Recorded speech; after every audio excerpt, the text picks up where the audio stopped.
மத்தேயு எழுதின சுவிசேஷம் 24ஆம் அதிகாரம் 3வது வசனத்தையும் 6வது வசனத்தையும் வாசியுங்கள். மத்தேயு 24 3ஐயும் 6ஐயும் வாசியுங்கள். பின்பு அவர் ஒலிவமலையின் மேல் உட்கார்ந்திருக்கையில் சீசர்கள் அவரிடத்தில் தனித்து வந்து, இவைகள் எப்பொழுது சம்பவிக்கும்? உம்முடைய வருகைக்கும் உலகத்தின் முடிவுக்கும் அடையாளம் என்ன? எங்களுக்கு சொல்ல வேண்டும் என்றார்கள். கண்களை மூடுவோம். நல்ல தகப்பனே, சர்வ வல்லமையுள்ள எங்கள் ஆண்டவரே, இந்த நாளுக்காக உமக்கு நன்றி. நாங்கள் கூடி வரும்படி நீர் பாராட்டின தயவுக்காக நன்றி. இந்த மாலை வேளையிலே தேவனாகிய கர்த்தர் எங்களோடு கூட இடைபடுவீராக. உடைய வார்த்தைகளை அனுப்புவீராக. வந்திருக்கிற ஒவ்வொருத்தருடன் கர்த்தர் நீர் பேசுவீராக. திரும்பி போகும்பொழுது உடைய வசனத்தை கேட்டு வருகைக்கு ஆயத்தப்பட்டவர்களை திரும்பி போக கிருபை பாராட்டும். எங்கள் ஆண்டவர் இயேசு கிறிஸ்துவின் நாமத்தில் பிதாவே, அல்லேலூயா. பொதுவாக முந்தெல்லாம் கன்வென்ஷன் என்று சொன்னால் 3 நாட்களிலே 3வது நாளிலே தான் வருகை கடத்த காரியங்கள் பேசப்படும். முதல் 2 நாளிலே ரட்சிப்பு, ஆவிக்குரிய சத்தியம், இந்த காரியங்கள்லாம் சொல்லப்படும். கடைசி நாளில் தான் வருகை கடத்த காரியங்களை குறித்து பேசி அந்த கன்வென்ஷனை முடிப்பார்கள். ஆனால் இப்பொழுதெல்லாம் வருகைக்காகவே ஒரு கன்வென்ஷன் வைக்கப்படுகிறது. 3 நாட்களும் வருகை குறித்து பேசப்படுகிறது. என்ன காரணம் அப்படின்னு சொல்லி பார்த்தீங்கன்னு சொன்னால், ஆவியானவர் எங்களுக்கு உணர்த்தினதை சொல்லுவேன். சில நேரங்களில் இந்த ரயில்வே பிளாட்ஃபார்மில் நீங்கள் உட்காந்துருக்கும் பொழுது ஒரு ட்ரெயின் வரப்போகுதுன்னா ஒரு 2 மணி நேரம் 3 மணி நேரம் இருக்குன்னு சொன்னால் அந்த அனௌன்ஸ்மெண்ட்டை பார்த்தீங்கன்னா 1 மணி நேரத்துக்கு ஒரு தடவை தான் கொடுப்பாங்க. ஆனால் அதே ட்ரெயின் பிளாட்ஃபார்முக்குள்ளே நுழைய போது இன்னும் சில நிமிஷங்கள் தான் இருக்குது அப்படின்னு பார்த்தீங்கன்னா அதை பற்றின அனௌன்ஸ்மெண்ட் அப்படியே தொடர்ச்சியாக கொடுத்துக்கிட்டே இருப்பாங்க. அது பிளாட்ஃபார்முக்குள்ளே நுழைஞ்சிருச்சுன்னா அடுத்து சொல்லிக்கிட்டே இருப்பாங்க, வந்துருச்சு. ஸோ அப்போது அனௌன்ஸ்மெண்ட் எப்போ ரொம்ப அதிகமாகும்னா அந்த அப்ரோச்சிங் ரொம்ப கிட்ட நெருங்கும் போது அப்படின்னு சொல்லி நான் பார்க்குறோம். அதே மாதிரி தான் கிறிஸ்துவனுடைய வருகையும் இப்போ ரொம்ப நெருக்கமாக இருக்கிறது. அதி சீக்கிரத்தில் சம்பவிக்க போகிறது. 2000 வருஷமாக சொல்லப்பட்ட தீர்க்க தரிசனங்கள் எல்லாம் கடைசி இந்த 75 வருஷத்தில் அதிகமாய் நிறைவேறி இருக்கிறது. குறிப்பாக இந்த 75 வருஷம் ஏறக்குறைய சொல்லப்பட்ட எல்லா தீர்க்க தரிசனங்களும் பெரும்பான்மையானவை இந்த 75 இயர்ஸில் தான் நிறைவேறி இருக்கு. அதனால தான் அதிகமாக வருகை குறித்து பேசப்படுகிறது. ஒரு கன்வென்ஷனே 3 நாளைக்கு வருகை பற்றி நம்ம வைக்கிறோம் அப்படின்னா அப்போது ஆவியானவர் எவ்வளவு அதுக்கு இம்பார்ட்டன்ஸ் கொடுக்குறார் அப்படின்னு சொல்லி நாம் பார்க்க வேண்டும். ஸோ இந்த 3 நாட்களும் வருகை கடத்த மிக முக்கியமான காரியங்களை பார்க்க வேண்டியது அவசியமாக இருக்கிறது. அதில் நாம் ஒரு அடையாளத்தை இன்னைக்கு 1ஆம் நாள் பார்க்க போகிறோம். மத்தேயு 24:3 சீஷர்கள் போய் இயேசுவை ஒரு கேள்வி கேட்கிறார்கள். உம்முடைய வருகைக்கும் உலகத்தின் முடிவுக்கும் அடையாளம் என்ன? எங்களுக்கு சொல்ல வேண்டும் என்றார்கள். அப்போ இயேசு கிறிஸ்துவானவர் அடையாளங்களை சொல்ல ஆரம்பிக்கிறார். அந்த மத்தேயு 24ஆம் அதிகாரம் மிக முக்கியமான ஒரு அதிகாரம். அதே காரியங்கள் தான் லூக்கா 21 இருக்கும். சொல்ல ஆரம்பிக்கும் பொழுது வரிசை கிரமமாக ரொம்ப அழகாக சொல்லுகிறார். அந்த 3வது வசனத்திலிருந்து 8வது வசனம் வரைக்கும் சபை எடுத்துக்கொள்ளப்படுவதற்கு முன்பதாக உள்ளதான அடையாளங்கள் சொல்லப்படுகிறது. 8வது வசனத்தில் இவைகள்லாம் வேதனைகளுக்கு ஆரம்பம், அப்பொழுது உங்களை உபத்திரவ காலம் ஆரம்பிப்பதற்கு முன்பதாக உள்ள அடையாளங்கள் தான் அந்த 8வது வசனம் வரைக்கும் இருக்கு. 9வது வசனத்திலிருந்து 14வது வசனம் வரைக்கும் உபத்திரவ காலத்தினுடைய முற்பகுதி. 15வது வசனத்திலிருந்து 30வது வசனம் வரைக்கும் உபத்திரவ காலத்தினுடைய பிற்பகுதி. அதற்கு பிறகு உள்ளது எல்லாமே இதை குறித்ததான சில காரியங்கள் கரெக்டாக மிக தெளிவாக இருக்கும். நீங்கள் வாசித்து பார்த்தீங்கன்னா. ஸோ இன்றைக்கி நம்ம பார்க்க போகிறது என்னென்னா, வருகைக்கு முன்பாக நாம் விசுவாசிக்கிறோம் ஆண்டவர் உபத்திரவ காலத்திற்கு முன்பதாக வந்து சபை எடுத்துக்கொண்டு போகிறார். அல்லேலூயா. இதுதான் ஆண்டவர் நமக்கு சொல்லி வச்சது. இன்னைக்கு கடைசி காலத்தில் வருகை வராது அப்படின்னு ஒரு குரூப் வந்துட்டாங்க. இயேசு வரமாட்டாருன்னு துணிகரமாக சொல்கிற ஒரு குரூப் இருக்குது. இன்னொரு குரூப் இருக்குது, வருவார், இப்போ வரமாட்டார், உபத்திரவ காலத்துக்கு பின்னாடி வருவார், 7 வருஷம் கழிச்சு வருவார் அப்படின்னு சொல்கிறவங்க இருக்கிறாங்க. இன்னொரு குரூப்பில் இருக்கிறாங்க. இப்போது அவங்க என்ன மிட் ட்ரிபுலேஷன் பாங்க, அதாவது உபத்திரவ காலத்துக்கு நடுவில் வந்து கூட்டிகிட்டு போவார் அப்படின்னு சொல்கிறாங்க. ஆனால் வேதம் சொல்லுகிறது மணவாட்டியை கர்த்தர் உபத்திரவ காலத்திற்கு முன்பதாகவே வந்து கதவை தட்டி அழைத்து கொண்டு போவார் என்று சொல்லி நாம் பார்க்கிறோம். ஸோ அதனுடைய அடையாளங்கள் தான் நமக்கு ரொம்ப முக்கியம். ஏன்னா நம்ம உபத்திரவ காலத்துக்கு முன்பதாகவே எடுத்துக்கொள்ளப்பட போகிற ஜனங்கள். ஸோ நமக்கு ஆண்டவர் அதற்கான அடையாளங்களையும் சொல்லி வச்சிருக்கிறார். அதில் 2வது பெரிய அடையாளமாக யுத்தங்களையும் யுத்தங்களின் செய்திகளையும் கேள்விப்படுவீர்கள் என்று ஆண்டவர் சொல்லுகிறார். அப்போ ஆண்டவர் நமக்கு சொன்ன அடையாளங்களில் பிரதானமானவைகள் மொத்தம் 7 இருக்குது. அந்த 4வது வசனத்திலிருந்து 8வது வசனம் வரைக்கும் அந்த 7 அடையாளங்களில் 2வது அடையாளம் வந்து யுத்தங்களையும் யுத்தங்களின் செய்திகளையும் கேள்விப்படுவீர்கள். அப்போ எந்த யுத்தத்தை இயேசு சொல்லுகிறார்? நான் இந்த வேதத்தை வாசித்த வரைக்கும், எனக்கு ரொம்ப புரிஞ்ச வரைக்கும் நான் சொல்லுவேன், நம்ம ஆண்டவர் இந்த வேதத்தில் எதையுமே நம்ம கன்ஃபியூஸ் பண்ணணும்னு கொடுத்ததே கிடையாது. ஆண்டவர் நம்ம தெளிவு பெற வேண்டும் என்று தான் வேதம் கொடுக்கப்பட்டிருக்கிறது. நிறைய பேர் சொல்லுவாங்க எனக்கு இந்த பைபிள் புரிய மாட்டேங்குது அப்படின்லாம் சொல்லுவாங்க. புரியாமல் இருக்கிறதுக்கு வாய்ப்பு இருக்குது. கொஞ்சம் நம்ம ஆவிக்குரிய வாழ்க்கையில் வளர புரிய ஆரம்பிச்சிடும். சில நேரத்தில் போய் நீங்கள் சில கிளாஸில் உட்காரும்போது அந்த சப்ஜெக்ட் புரியாது. அப்புறம் நீங்கள் அதோட பழக புரிய ஆரம்பிச்சிடும். அதே மாதிரி தானே ஒழிய, ஆனால் புரியக்கூடாதுன்னு ஒரு சப்ஜெக்ட் கிடையாது. ஆண்டவர் நமக்கு எவ்வளவு புரியுமோ அந்த அளவில் தான் எழுதி கொடுத்துருக்கிறார். அவருடைய ஞானத்தில் முழுக்க எழுதியிருந்தாருன்னா நமக்கு புரியாமல் போயிடும். அவர் ஞானத்திலேயே நமக்கு புரிகிற அளவுக்கு தான் எழுதி கொடுத்துருக்கிறார். அதான் நம்ம ஆண்டவருடைய பெரிய திட்டம். அப்படி இருக்கும் பொழுது இந்த வேதத்தை நாம் எந்த அளவுக்கு தியானிக்கிறோமோ அந்த அளவுக்கு நமக்கு புரியும். ஸோ இப்போ இந்த வேதத்தில் மத்தேயு எழுதின சுவிசேஷத்தில் வருகைக்கான அடையாளங்களில் யுத்தங்கள்னு சொல்லும்போது அவர் ஏதோ பொதுவாக யுத்தங்கள் அப்படின்னு சொல்லிட்டு போல, ஏன்னு சொன்னா இயேசு பரமேறி போனதுலேருந்து இன்னைய வரைக்கும் பெரிய யுத்தங்கள்னு சொல்லுவாங்க. அதாவது ஆயிரக்கணக்கில் லட்சக்கணக்கில் ஜனங்க செத்து போனது. அந்த யுத்தங்கள்லாம் வந்து இது வரைக்கும் 3000 4000 யுத்தம் வரைக்கும் நடந்திருக்குதான் இந்த 2000 வருஷத்துல. சின்ன யுத்தங்கள், அதாவது ஒரு 1000 2000 பேர், அந்த ஒரு 50000 பேருக்குள்ளன்னு வச்சுக்கோங்களேன், அந்த மாதிரி இறந்தவங்களுடைய கணக்கு வந்து அந்த சின்ன யுத்தங்கள்னு சொல்லுவாங்க. அந்த யுத்தம்லாம் கணக்கிலே இல்லையாமா, அவ்வளோ நடந்திருக்குது. அப்போ எந்த யுத்தத்தை இயேசு சொல்லுகிறார், அதான் ரொம்ப இம்பார்ட்டன்ட். அதுவும் ஆண்டவர் தெளிவாக நமக்கு சொல்லி வச்சிருக்கிறார். 38ஆம் அதிகாரம் எசேக்கியேல் புஸ்தகம் 8வது வசனத்தை வாசிங்க பார்ப்போம். எசேக்கியேல் புஸ்தகம் 38ஆம் அதிகாரம் 8வது வசனம் வாசி. அநேக நாட்களுக்கு பிற்பாடு நீ விசாரிக்கப்படுவாய், பட்டயத்துக்கு நீங்களாகி பற்பல ஜனங்களிலிருந்து சேர்த்து கொள்ளப்பட்டு வந்தவர்களின் தேசத்தில் கடைசி வருஷங்களிலே வருவாய். கடைசி வருஷங்களிலே நீ வருவாய். இதான் இந்த யுத்தம் நடக்கணும். அதுலயும் நீங்க ரொம்ப ஆச்சரியப்படுற விஷயம் என்னன்னா இதே வசனத்தை 100 வருஷத்துக்கு முன்னாடி நீங்க வாசிச்சிருந்தீங்கன்னா, ஏன்னா இந்த வேதம் 2000 வருஷமா இருக்கு, நமக்கு தமிழ்லயே இந்த வேதம் கிட்டத்தட்ட 300 வருஷமா இருக்கு. சீகன் பால் கையா வந்து கொடுத்தது 300 வருஷமா நம்ம கிட்ட இருக்கு. இதே வேதத்தை ஒரு 100 வருஷத்துக்கு முன்னாடி வாசிச்சீங்கன்னா, இந்த வசனத்தை வாசிச்சீங்கன்னா நீங்க ஏற்றுக்கொள்ள மாட்டீங்க. ஏன்னா இஸ்ரவேல் ஒரு தேசமே அப்ப கிடையாது. அப்படி ஒரு தேசம் உருவானது 1948 தான் உருவாச்சு. அவங்க உருவாகி 75 வருஷம் தான் ஆகுது. 75 வருஷத்துக்கு முன்னாடி இந்த வசனத்தை படிச்சா, ஏப்பா இப்படி ஒரு நாடே இல்லையேப்பா, எப்படி இந்த யுத்தம் நடக்கும் அப்படின்னு நீங்க கேட்பீங்க. ஆனா வசனம் சொல்லுது, என் ஜனமாகிய இஸ்ரவேலுக்கு விரோதமாய் நீ வருவாய். அதுவும் எப்படி? அநேக ஜனங்களிலிருந்து சேர்த்து கொள்ளப்பட்டு வந்தவர்களின் கடைசி வருஷம், எல்லா இடங்களிலிருந்தும் அவர்கள் சேர்த்துக் கொள்ளப்படுவார்கள் அப்படின்னு. அப்ப இதுலயே ஒரு பெரிய ஆச்சரியம் என்னன்னா, இஸ்ரவேல் ஜனங்கள் எப்பொழுது கூட்டி சேர்க்கப்படுவார்கள் அப்படின்னு சொல்லி நீங்க பாத்தீங்கன்னு சொன்னா, வாசிங்க ஓசியாவின் புஸ்தகம் 3ஆம் அதிகாரம்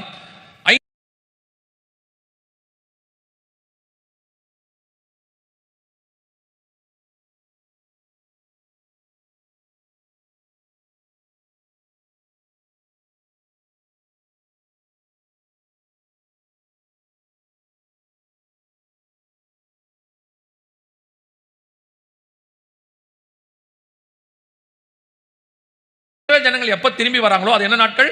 கடைசி நாட்கள் இருக்கு. யோசிச்சு பாருங்க, கிபி 70 தங்கள் தேசத்தை விட்டு சிதறடிக்கப்பட்டு காணாமல் போன ஒரு ஜனம் கிட்டத்தட்ட 1850 வருஷமாக எங்க இருந்தாங்கன்னே தெரியாது. 1850 வருஷம்.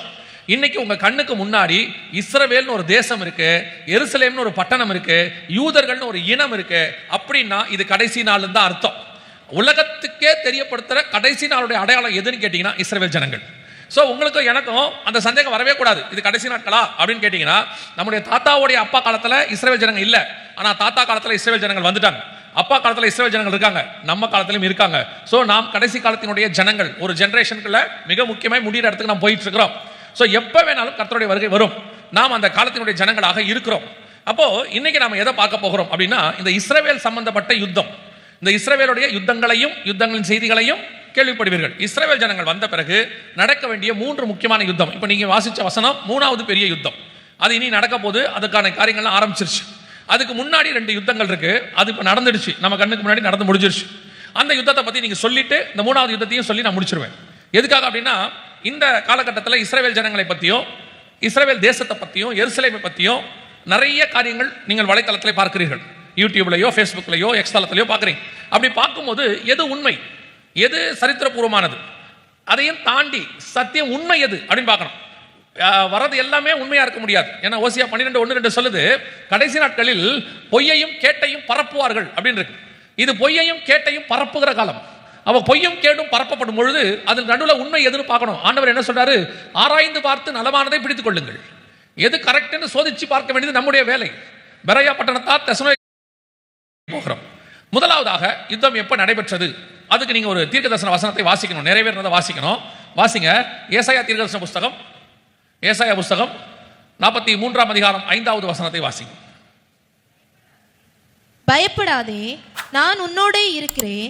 நான் உன் சந்ததியை கிழக்கிலிருந்து வரப்பண்ணி உன்னை மேற்கிலும் இருந்து கூட்டி சேர்ப்பேன். தொடர்ந்து வாசிங்க. நான் வடக்கை நோக்கி கொடு என்றும் தெற்கை நோக்கி வைத்திராதே என்றும் சொல்லி தூரத்திலிருந்து என் குமாரரையும் பூமியின் கடையாந்தரத்திலிருந்து என் குமாரத்திகளையும் நான் என் மகிமைக்கென்று சிருஷ்டித்து உருவாக்கி படைத்து என் நாமந்தரிக்கப்பட்ட யாவரையும் கொண்டு வா என்பேன். இது ஏசாயா 43:5 முதல் 7 வசனங்கள் உள்ளதான தீர்க்க தரிசனம். இது கிழக்கை நோக்கி கொடு என்றும் தெற்கை நோக்கி வைத்திராதே என்றும் நான் சொல்லுவேன் ஆண்டவர் சொல்றார். கிழக்கு மேற்கு தெற்கு வடக்கு நாலாபுரத்திலிருந்து கூட்டி சேர்ப்பேன் சொன்னார். இந்த தீர்க்க தரிசனம் எப்ப நடந்துச்சு அப்படின்னு பாத்தீங்கன்னா, மோசே காலத்துல எகிப்திலிருந்து மட்டும் அவர்கள் புறப்பட்டு வந்தார்கள். செருபாபேல் காலத்தில் மேதிய பெர்ஷியா சாம்ராஜ்யத்திலிருந்து ஆலயத்தை கட்டும்படி புறப்பட்டு வந்தார்கள். ஆனால் நம்முடைய காலத்தில் மட்டும்தான் 1948 அவர்கள் எல்லா பக்கத்திலிருந்து புறப்பட்டு வந்தார்கள். அதுக்கு பேர் பால்ஃபர் டிக்ளரேஷன் அப்படின்னு பேர். 1917 முதலாம் உலக யுத்தம் முடிஞ்ச உடனே அவர்களுக்கு ஒரு சட்டம் போடப்பட்டது. அதாவது இதுக்கு பின்னாடி ஒரு சரித்திரம் இருக்கு. என்னன்னு கேட்டால், முதலாம் உலக யுத்தம் இங்கிலாந்துக்கும் மற்ற நாடுகளுக்கும் நடந்துச்சு. அதில் இங்கிலாந்து தோற்கிற நிலைமை வந்த உடனே அப்போ இங்கிலாந்தில் இருந்ததான ஒரு யூத விஞ்ஞானி வைஸ்மேன் அப்படிங்கிறவர் இங்கிலாந்து ஜெயிக்கிறதுக்காக சில காரியங்கள் கண்டுபிடிச்சு கொடுக்குறாரு. அதை வச்சு தான் அந்த தேசம் ஜெயிக்குது. ஜெயித்த உடனே அவங்க என்ன பண்ணுறாங்க, உங்களுக்கு நாங்கள் ஏதாவது செய்ய விரும்புகிறோம், உங்களுக்கு நாங்கள் என்ன பண்ணணும்னு கேட்குறாங்க. அப்போ வைஸ்மேன் சொல்கிறாரு, எனக்கு எல்லாம் இருக்குது, ஆனால் எங்கள் ஜனங்க 1800 வருஷமாக அகதியாக சுற்றிட்டு இருக்கிறாங்க. எங்கள் ஜனங்களுக்கு அவருடைய நாடு, எங்கள் நாடு இப்போ உங்கள் கையில் இருக்குது, இந்த யுத்தத்தின் முடிவில் உங்கள் கைக்கு வந்துருச்சு. அப்போ பாலஸ்தீனம் இங்கிலாந்து கையில் வந்துருச்சு, அதில் நாங்கள் குடியேறதுக்கு எங்களுக்கு பெர்மிஷன் கொடுங்க அப்படின்னு சொல்லி கேட்டாங்க. அப்போ அவருக்காக அது ஏற்படுத்தப்பட்டு அதுக்கு பேர் பால்ஃபர் டிக்ளரேஷன் அப்படின்னு பேர். அந்த அப்போ இங்கிலாந்து வெளியுறவுத்துறை அமைச்சராக இருந்தவர் பேர் பால்ஃபர். அவர் மூலமாக அது ஏற்படுத்தப்பட்டு ஜனங்கள் வருவதற்கு எல்லா விதமான வழிவகை செய்யப்பட்டது. கிட்டத்தட்ட நாலாபுரத்திலிருந்தும் அவர்கள் வருவதற்கான எல்லா காரியங்களும் செய்யப்பட்டது. ஏசாயா 43:5 முதல் 7 வசனங்கள் துல்லியமாக 100% அப்படியே நடந்தது. இது பார்க்கறதுக்கு வேணா சாதாரணமா இருக்கும். யோசிச்சு பாருங்க, 37ஆம் அதிகாரம் எசேக்கியேல்ல கர்த்தர் சொல்றாரு, எலும்புகளின் பள்ளத்தாக்கை குறித்து, இவர்கள் உயிரடையுமா? ஒரு எலும்பு மண்ணோட மண்ணா போய் மக்கி போய் அந்த எலும்புகள் ஒண்ணும் இல்லாம உலர்ந்த எலும்புகளாய் மாறிவிட்டது. ஆனா ஆண்டவர் கேட்கிறார், இவைகள் உயிரடையுமா? அது யாரை பத்தின தீர்க்க தரிசனம்னா, இஸ்ரவேல் ஜனங்கள் உலகத்துல காணாமல் போய் தொலைஞ்சி அடையாளம் இல்லாமல் போய் என்ன ஆனாங்கன்னே தெரியாது. அவ்வளவுதான். 1850 வருஷம். இப்போ ஊழியத்திற்காக இந்த ஐரோப்பா நாடுகளுக்கும் கனடாவுக்கும் இந்த அமெரிக்காவுக்கும் போகும்போது அங்கே உள்ளதான இலங்கை தமிழர்கள் அவங்களோட கூட இருக்க மக்களோட கூட பேசிக்கிட்டு இருக்கும்போது அவங்க பிள்ளைகள்கிட்ட பேசினா தமிழ் வராது. அவங்க பிள்ளைகள் தமிழ் பேச மாட்டாங்க. அவங்க அப்படியே கொஞ்சம் கொஞ்சமா அப்படியே தமிழ் போயிட்டே இருக்கு. இங்கிலீஷ் தான் பேசுவாங்க முழுக்க. இன்னும் ஒரு 2 தலைமுறை ஆச்சுன்னா தமிழ் இருக்காது. அவங்களே சொல்றாங்க, அங்க இருக்காது. அவங்க மத்தியில் தமிழ் பேசுறது அப்படியே குறைஞ்சிக்கிட்டே வருது பெரும்பான்மையான இடங்கள்ல. அப்போ யோசிச்சு பாருங்க, ஒரு 40 வருஷம் 50 வருஷம் தான் ஆகுது. அதுக்குள்ளே அவங்களுடைய மொழி அடையாளம் தொலைஞ்சிருச்சு. மொழி அடையாளம் தொலைஞ்சிருச்சுன்னா எல்லா அடையாளமும் தொலைஞ்சிரும். ஸோ அதான் அவருடைய பிளான். ஸோ அவங்க மொழி தொலைஞ்சிருச்சு. ஆனா 1850 வருஷம்னா எல்லா அடையாளமும் தொலைஞ்சிருக்கும், ஒண்ணுமே இருக்காது, மொத்தம் காணாம போயிருக்கும். அதுதான் இஸ்ரவேல் ஜனங்கள். ஆனா ஆண்டவர் சொல்றாரு, திரும்பி அவர்கள் உருவாகி ஒரு சேனையாய் வந்து நிற்பார்கள் என்று ஆண்டவர் சொன்னார். சொன்னபடியே துல்லியமாய் ஆண்டவர் 1850 வருஷம் கழிச்சு இஸ்ரவேல் ஒரு தேசத்தை உருவாக்கி அவர்களை கொண்டு வந்து அவர்கள் தேசத்தில் நிற்க வைத்து வைத்தார். அல்லேலூயா. அதுதான் கர்த்தர். அவர் இல்லாமலும் போக பண்ணுவார், மீண்டும் உருவாக்கியும் கொண்டு வருவார். அவர் காயப்படுத்துவார், கட்டும் போடுவார். அவர் உருவாக்குவார், அவர் வேலையை அடைப்பார், வேலையை தூர்த்து போடுவார். தேவனால் கூடாத காரியம் ஒன்றுமில்லை. அல்லேலூயா. 1850 வருஷம் கழிச்சு உருவாக்கி வந்து நின்னாங்க. அப்படி நின்னாச்சு. ஆனா இந்த இஸ்ரவேல் ஜனங்கிட்ட இருந்த இன்னொரு பெரிய பிரச்சனை அப்படி என்னன்னு கேட்டீங்கன்னா, 1917 பால்ஃபர் டிக்ளரேஷன் வழியா நாட்டை கொடுத்துட்டார், வந்து குடியேற சொல்லிட்டார். ஆனா சொற்ப ஜனங்கள் தான் வந்தாங்க, கொஞ்சம் பேர் தான் வந்தாங்க. பெரும்பான்மையானவங்க வரல. ஏன் வரல அப்படின்னு கேட்டா, அவர்கள் வரும்போது தேசம் எப்படி இருந்ததுன்னா பாலைவனமா இருந்துச்சு. அதுவும் இங்கிலாந்து தேசம் அவங்க கிட்ட கொடுக்கும் போது சொல்றாங்க 80% பாலைவனம். அவங்க கிட்ட கொடுத்ததுல எவ்வளவு அளவு கொடுத்தாங்களோ அதுல 80% பாலைவனம், 20% தான் லேண்டா இருந்துச்சு. சோ அங்க வாழ்றதுக்கான எந்த தகுதியும் குறைவா இருந்ததுனால எந்த இஸ்ரவேல் ஜனங்களும் வரமாட்டேன்னு சொல்லிட்டாங்க. ஆனால் ஆண்டவர் ஆரம்பத்துல இருந்தே உங்களை ஒரு இடத்துக்கு போக சொன்னா எல்லாத்தையும் ரெடி பண்ணிட்டு தான் போக சொல்லுவார். ஒரு இடத்த கர்த்தர் ஓபன் பண்றாருன்னா, ஒரு வாசலை திறக்கிறாருன்னா கர்த்தர் எல்லாத்தையும் ரெடி பண்ணிட்டு தான் உங்களை வாசல் திறப்பாரு. நாம எப்பவுமே என்ன நினைப்போம்னா, நம்ம கண்ணால பார்த்தாதான் போவோம் அப்படிம்போம். ஆண்டவர் சொல்வாரு, நீ போய் அப்புறம் அங்க பாருங்க. நீங்க போய் அப்புறம் பார்க்கறதுக்கு பேரு விசுவாசம். நீங்க தரிசிச்சு நடவாம எப்படி நடக்கணும்? விசுவாசிச்சு நடக்கிறவங்களா இருக்கணும். அதனாலதான் ஆபிரகாம் விசுவாசித்தான், கர்த்தர் நீதியா எண்ணினார். ஆபிரகாமே கர்த்தர் வனாந்தரத்தின் வழியா தான் நடத்தினார். இஸ்ரவேல் ஜனங்களையும் வனாந்தரத்தின் வழியா தான் நடத்தினார். இவங்களுக்கு திருப்பி வனாந்தரம் தான். ஆனா ஆண்டவர் சொல்றார், நீ திரும்பி போ அப்படின்னார். இவங்க யாரும் வரல. அன்னைக்கு இவங்க 3 முக்கியமான இடத்துல தான் இருந்தாங்க. ஐரோப்பால, ரஷ்யாவில், இந்த மாதிரி இடங்கள்ல தான் அவங்க அதிகமாக இருந்தாங்க. அமெரிக்கால அதுக்கப்புறம் தான். இவங்க அதிகமாக காணப்பட்டது எங்கன்னு கேட்டீங்கன்னா ஐரோப்பா நாட்டுக்குள்ள தான் இருந்தாங்க. ஜெர்மனியில, இட்டாலியில, போலாந்துல, இப்படி பல இடங்கள்ல இவங்க எப்படி இருந்தாங்க? நல்லா வளமையா இருந்தாங்க, நல்ல செழிப்பா இருந்தாங்க. இவங்க யாரும் விட்டுட்டு போல. ஆனா கர்த்தர் சொல்றாரு, நீ போ, உன்னை கூட்டி சேர்ப்பேனாரு. அந்த தீர்க்க தரிசனத்தை இவங்க நிறைவேற்றல. நம்ம ஆண்டவர்கிட்ட ஒரு ஸ்பெஷாலிட்டி இருக்கு. ஒன்னு சொல்லுவாரு, நீங்க செய்யலன்னா செய்ய வைப்பாரு. அவர் வார்த்தையை அவர் கண்டிப்பாக நிறைவேற்றுவார். அவர் சொன்னதை கண்டிப்பா செஞ்சு காட்டுவார். ஏன்னா அவர் சர்வ வல்லமை உள்ள தேவன். நீங்க அத, உங்களுக்கும் எனக்கும் வேலை என்னன்னா, அவர் சொல்றதை செய்யறதா வேலை. செய்யலாமா செய்ய வேணாமான்னு ஆராயிர வேலை உங்களுக்கு எனக்கு இல்லவே இல்லை. நீங்க பாருங்க, பிலாத்துவா இருக்கட்டும் அல்லது தரிவாக இருக்கட்டும், அவங்க எல்லாம் சொல்ற வார்த்தை என்னன்னா, எழுதினது எழுதினதே அப்படிம்பாங்க. அதாவது சிங்கக்கேபில தானியேல போட்டதாக இருக்கட்டும், அல்லது பிலாத்து சிலுவையில் எழுதினதாக இருக்கட்டும், அவன் சொல்ற வார்த்தை எழுதினதே. அதான் ஒரு ராஜாவுடைய அத்தாரிட்டி. அவன் எழுதிட்டானா அதை என்ன பண்ண மாட்டாங்க, எதுக்காகவும் மாற்ற மாட்டாங்க. உலகத்துல அழிஞ்சு போகிற இந்த ராஜாக்களே தாங்கள் எழுதினதை மாற்ற மாட்டோம் என்று அவ்வளவு வைராக்கியமா இருப்பார்களானால், சர்வ வல்லமை உள்ள தேவன் தாம் எழுதி கொடுத்த வேதத்தின் வசனத்தை நிறைவேற்றுவதில் அதிக கவனம் உள்ளவராய் இருக்கிறார். அவர் ஒரு நாளும் அதை மாற்ற மாட்டார். ஒரு முறை சொல்லி அவர் மறுமுறை மனமாறுகிறவர் அல்ல. அவர் சொல்லியும் செய்யாதிருப்பாரோ, வசனத்தும் நிறைவேற்றாதிருப்பாரோ. அவர் சொல்லிட்டாரு திருப்பி கூட்டி சேப்பேன்னு. இவங்கெல்லாம் அதெல்லாம் நாங்க வரமாட்டோம், நாங்க ஜெர்மனியில அப்படி இருக்கோம், இத்தாலியில இப்படி இருக்கோம், போலாண்ட்ல அப்படி இருக்கோம், சந்தோஷமா இருக்கிறோம் நாங்க. கர்த்தர் பாருங்க, அவர் நிறைவேற்றத்துக்கு அடுத்த தீர்க்கதரிசனத்தை கொண்டாரு. இது என்ன தீர்க்கதரிசனம் கேட்டீங்கன்னா, ஆமோஸ் புஸ்தகத்துல வாசிங்க. ஆமோஸ் புஸ்தகம் 2ஆம் அதிகாரம் 13வது வசனம் வாசிங்க. ஆமோஸ் புஸ்தகம் 2ஆம் அதிகாரம் 13வது வசனம். ஓ, கோதுமை கட்டுகள் நிறை பாரமாக ஏற்றப்பட்ட வண்டியில் இருக்கிறது போல நான் உங்களை நீங்கள் இருக்கிற ஸ்தலத்தில் இருத்துவேன். இந்த வசனம் என்ன சொல்லுதுன்னா, கோதுமை கட்டுகளை எப்படி வண்டியில ஏத்துவாங்களோ பார்த்திருக்கீங்களா? இப்போ லாரியில ஏத்திட்டு போறாங்க, அதையும் நீங்க பாருங்க. நிறைய லாரியில பாத்தீங்கன்னா அடுக்கடுக்கா ஏத்தி, அதுக்கு மேலையும் ஏத்தி கயிறு மாதிரி கட்டி அப்படி அந்த அந்த வண்டியை விட அதிகமா இருக்கும். அது இதில் கவர்மெண்ட்ல பார்த்தீங்கன்னா திடீர்னு வெயிட் போட சொல்லுவாங்க. எதுக்குன்னு கேட்டால் எக்ஸ்ட்ரா வெயிட் ஏற்றிட்டு போயிடுவாங்க. முந்தியெல்லாம் மாட்டு வண்டி இருக்கும், அந்த மாட்டு வண்டியில் பார்த்தீங்கன்னா அப்படி ஏற்றி அந்த வண்டியை உடையிற மாதிரி இருக்கும். ஆண்டவர் சொல்றாரு, அந்த மாதிரி நீங்கள் இருக்கிற இடத்தில் உங்களை இருத்துவேன். எப்படி வண்டியில கோதுமை மூட்டையை ஒன்று மேல ஏற்றி கட்டி கொண்டு போறானோ அதே மாதிரி உங்களை கொண்டு போவேன் அப்படின்றார். இந்த தீர்க்கதரிசனம் எப்போ நடந்தது? முதல்ல இதை பாருங்க, இந்த தீர்க்கதரிசனம் எப்படி நடக்குதுன்னு பாருங்க. இது கர்த்தர் சொன்ன தீர்க்கதரிசனம் நிறைவேறுதல். 1936 43க்குள்ள ஜெர்மனி தேசத்துல ஒரு சர்வாதிகாரி வரார், ஹிட்லர்னு பேர். கரெக்டா 1920 தான் ஹிட்லர் அரசியலுக்குள்ளேயே வரார். அதே காலகட்டத்தில் இத்தாலியில முசோலினின்னு ஒருத்தர் வரார். அதே காலகட்டத்தில் ரஷ்யாவில் ஒரு சர்வாதிகாரி வரார். இப்படி ஒவ்வொரு நாட்டிலையும் ஒரு சர்வாதிகாரிகள் வராங்க. திடீர்னு எழும்புறாங்க. கடைசி 20 வருஷத்துல அவங்க எழும்புறாங்க 1920க்கு பிறகு. அதுல குறிப்பா ஹிட்லர் பண்ண வேலை என்னன்னு கேட்டீங்கன்னா, அவருக்கு யூத எதிர்ப்பு கொள்கை. அவருக்கு அவங்க நாட்டில் யூதர்கள் பயங்கரமா இருக்கிறாங்க, நம்ம நாட்டை அவங்க கொள்ளையடிக்கிறாங்கன்னு அவருடைய எண்ணம். அதனால என்ன பண்ணாரு, யூதர்களை இந்த நாட்டை விட்டு ஒழிக்கணுன்றதுக்காக அவரு முதல்ல கணவன் மனைவி அப்புறம் பிள்ளைகள் பெற்றோர் எல்லாரும் பிரிச்சு அனுப்பும்போது என்ன பண்ணுவார்னா, தனித்தனியா ஒரு ட்ரெயின்ல ஏற்றி அமுச்சு விட்டுருவார். எப்படி ஏற்றுவார்னு கேட்டீங்கன்னா, ஒரு 70 பேர் இருக்கிறவங்க ஒரு கம்பார்ட்மெண்ட் இல்ல ஒரு 100 பேர் இருக்கிற கம்பார்ட்மெண்ட்ல 300 பேரை ஏற்றுவார். அதான் நீங்க பாக்குறீங்க, 300 பேரை ஏற்றுவார். ஏத்துறது மட்டுமல்ல, அவங்க அப்படியே மூச்சு திணறுவாங்க, தண்ணி கிடைக்காது, ஒரே ஒரு குட்டி ஜன்னல் தான் இருக்கும், அப்படியே போவாங்க. அதுல அவங்க மூச்சு திணறி செத்து போவாங்க. இதெல்லாம் ஒரிஜினல் ஃபுட்டேஜ் அப்ப எடுத்தது. அப்ப அதுக்கப்புறம் இதை வெளியிட்டு இருக்காங்க. அந்த மாதிரி ஆமோஸ் புஸ்தகம் 2ஆம் அதிகாரம் 13ஆம் வசனத்துல சொன்னதுபடி கோதுமை மூட்டைகளை எப்படி ஏத்துவாங்களோ அது மாதிரி ஏத்துவாங்க. பெரிய ஆச்சரியம் என்னன்னு கேட்டீங்கன்னா, 1917 இருந்து 20க்குள்ள தான் பால்ஃபோர்ட் டிக்ளரேஷன் போட்டு சைன் பண்ணி நல்லபடியா போங்கன்னு ஆண்டவர் சொன்னார். இவங்க போல 20ல ஹிட்லர் எழும்புறாரு. அடுத்த 16 வருஷத்துல உலகத்துல இதுவரைக்கும் நடக்காத ஒரு கொடுமையை யூதர்கள் சந்தித்தார்கள். 60 லட்சம் யூதர்கள் கொலை செய்யப்பட்டார்கள் ஜெர்மனியில மட்டும். அது மட்டுமல்ல, பக்கத்துல ருமேனியால, போலாண்டுல, இத்தாலியில, ரஷ்யாவில் கோடிக்கணக்கில் யூதர்கள் செத்து போனாங்களாமா. மொத்தமா கோடிக்கணக்கில். எதுக்கு உங்களுக்கு சொல்றேன்னா, கர்த்தர் உங்களுக்கும் எனக்கும் நல்ல ஒரு திறந்த வாசலை கட்டளையிடுவார். சில நேரங்களில் போக சொல்வார், ஆனால் சொல்லும் பொழுது போயிடணும். சில காரியங்களை செய்ய சொல்லும் போது செஞ்சிடணும். நாம என்ன சொல்லுவோம் தெரியுமா? ஏன் செய்யணும்? ஆண்டவர் இப்படி ஒரு அடையாளம் கொடுக்கட்டும், இதை பண்றோம். ஆண்டவர்கிட்ட நீங்கள் வார்த்தையை வாங்குறதுக்கு காத்திருக்கிறதுல தப்பு இல்லை. வாங்கின பிறகு கொஞ்சம் பேர் என்ன பண்ணுவாங்க தெரியுமா? இன்னும் கொஞ்சம் நேரம் பார்ப்போம். ஏன்னா அவங்க இருக்கிறத விட்டுட்டு போறதுக்கு அவங்களுக்கு ஆசை கிடையாது. அந்த ஒரு வசதிக்குள்ள இருப்பாங்க, ஒரு கம்ஃபர்ட் ஜோனுக்குள்ள இருப்பாங்க.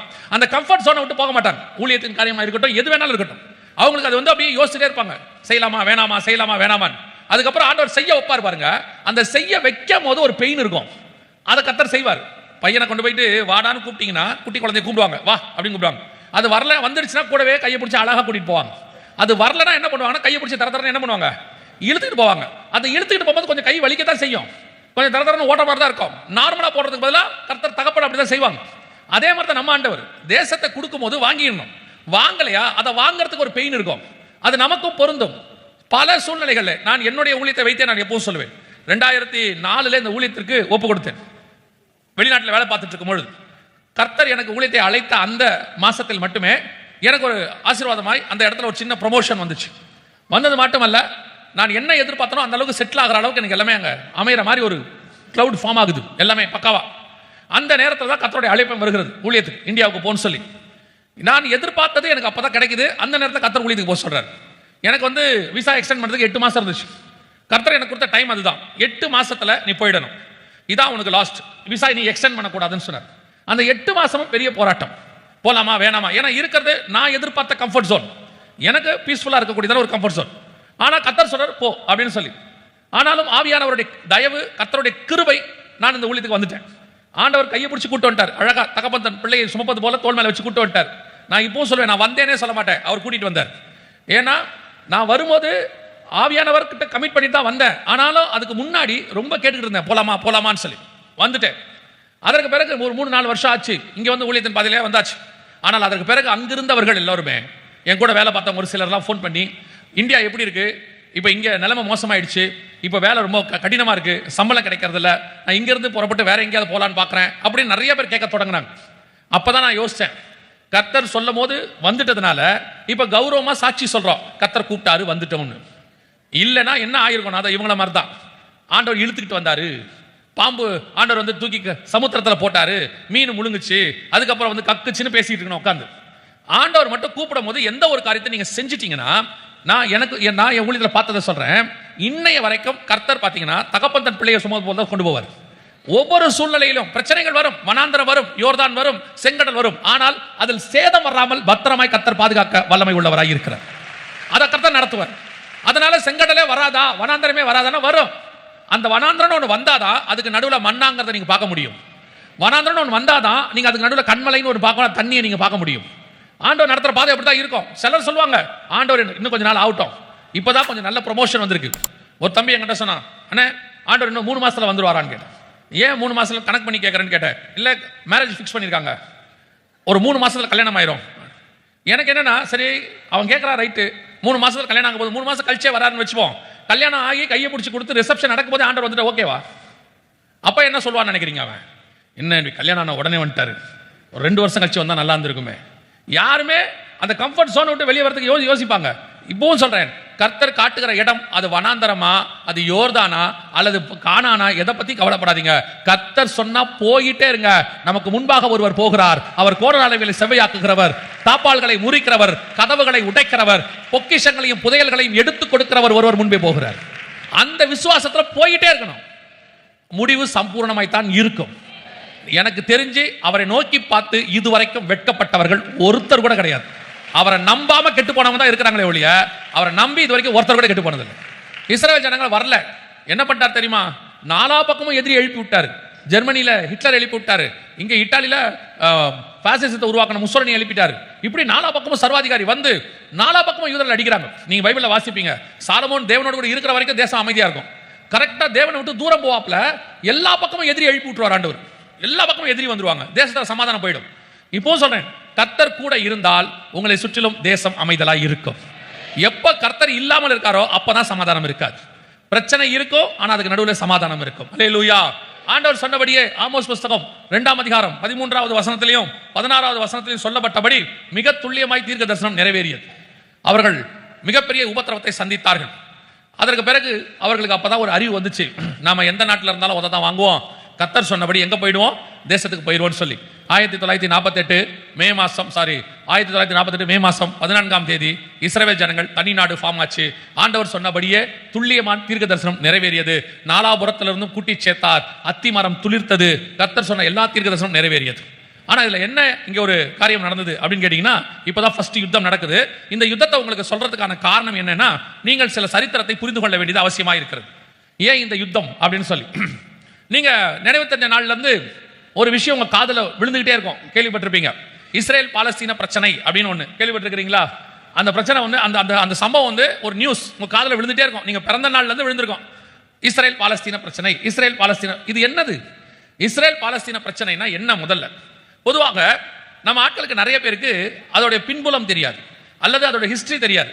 போன வாரம் ஒருத்தர் திடீர்னு வந்து வெளிநாட்டில இருந்து எங்கிட்ட இருந்து வந்து உட்கார்ந்தார். நான் அவரை அப்பதான் இவன் இந்தியாவில் அப்பதான் பார்க்குறேன். பார்த்த உடனே எப்படி இருக்கீங்க, என்ன எழுதிக்கீங்களா விசாரிக்கல. பார்த்த உடனே இஸ்ரேலை பற்றியும் அமெரிக்கா பற்றியும் ரஷ்யா பற்றியும் நம்ம பேச ஆரம்பிச்சார். அவருக்கு பின்புலம் ஒன்றும் தெரியல, பைபிளில் இருக்கிற ஹிஸ்டரி தெரியல, இன்னைக்கு நடக்கிற சம்பவத்தை வச்சுக்கிட்டாரு.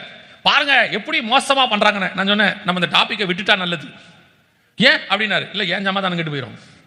ஏன்னா இப்போ நான் சொல்ல ஆரம்பிக்கணும், அவர் ஏற்றுக்க மாட்டார். சிலருக்கு அந்த பின்புலமே தெரியாது, இதுக்கு பின்னாடி என்ன நடக்குதுன்னு தெரியாது. அன்னைக்கு வாட்ஸ்அப்ல ஃபேஸ்புக்கில் வரதை மட்டும் பார்த்துட்டு உட்காந்து 1 மணி நேரத்துக்கு கதை பேசுவாங்க. இஸ்ரேல் பாலஸ்தீன பிரச்சனை என்றால் என்ன அது உங்களுக்கு தெரியணும். 1918 கர்த்தர் நாடு கொடுத்தார். அப்போ ஒரு சில இஸ்ரவேலர்கள் உள்ளே வந்தார்கள். அவர்கள் வந்து அந்த தேசத்தில் குடியேறினார்கள். ஏறக்குறைய 30 ஆண்டு காலம் அவர்கள் இங்கே குடியேறி வீடு கட்டி தங்கள் பிள்ளைகளோடு கூட வாழத் தொடங்கினார்கள். 1948 நாடு ஃபார்ம் ஆகும் போது அது உள்ள இருந்ததான பாலஸ்தீனர்கள் இது தனி நாடா நீங்க கொடுக்க கூடாது அப்படின்னு சொன்னாங்க. அப்போ இது கிட்டத்தட்ட அவங்களுடைய 4000 வருஷ நாடு. நிறைய பேர் சொல்றாங்க இஸ்ரவேலர்கள் வந்து அங்க ஆக்கிரமிப்பு பண்ணிட்டாங்க, அந்த நாட்டை பிடிச்சிக்கிட்டாங்க. அவங்க எங்கிருந்து வந்து பிடிச்சாங்க?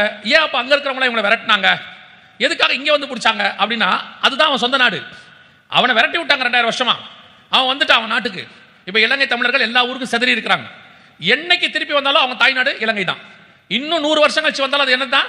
அவங்க தாய்நாடு இலங்கை தான். அது இல்லைன்னு யாருமே சொல்ல முடியாது. அதே மாதிரி தான் இஸ்ரவேலுடைய தாய்நாடு என்பது இஸ்ரவேல் தேசம். அது இல்லைன்னே சொல்ல முடியாது. அப்போ அவங்க தேசத்துக்கு வந்து குடியேறும் போது அங்கே நிறைய எதிர்ப்பு, இவங்களுக்கு தரக்கூடாது கிடக்கூடாது. கடைசியில இந்த தீர்மானம் ஐநா சபைக்கு போச்சு. ஐநா சபையில் இஸ்ரேலை தனிநாடா அங்கீகரிச்சு அவங்கள நீங்க தனிநாடா நீங்க இயங்கலாம் அப்படின்னு பர்மிஷன் கொடுத்தாங்க. 1948 மே மாதம் 14ஆம் தேதி தனிநாடாக இயங்குவதற்கு சுதந்திர தினம் அவங்களுக்கு அனௌன்ஸ் பண்ணாங்க. அப்பதான் இந்த இஸ்ரேலை சுத்தி இருக்கிற 7 நாடுகள் சொல்லிச்சு இவங்க ஒரு தனிநாடாக ஃபார்மாக நாங்கள் ஒத்துக்க மாட்டோம், அதனால இஸ்ரேல் மேல யுத்தம் பண்ண போறோம். என்னைக்கு பண்ண போறோம்? 14ஆம் தேதி சுதந்திரம், 15ஆம் தேதி யுத்தம். அடுத்த நாள் இதுதான் எசேக்கியேல் 37 கர்த்தர் சொன்னது, அவர்கள் உலர்ந்த எலும்புகள் எழும்பி சேனையாய் நிற்பார்கள் அப்படின்னாரு.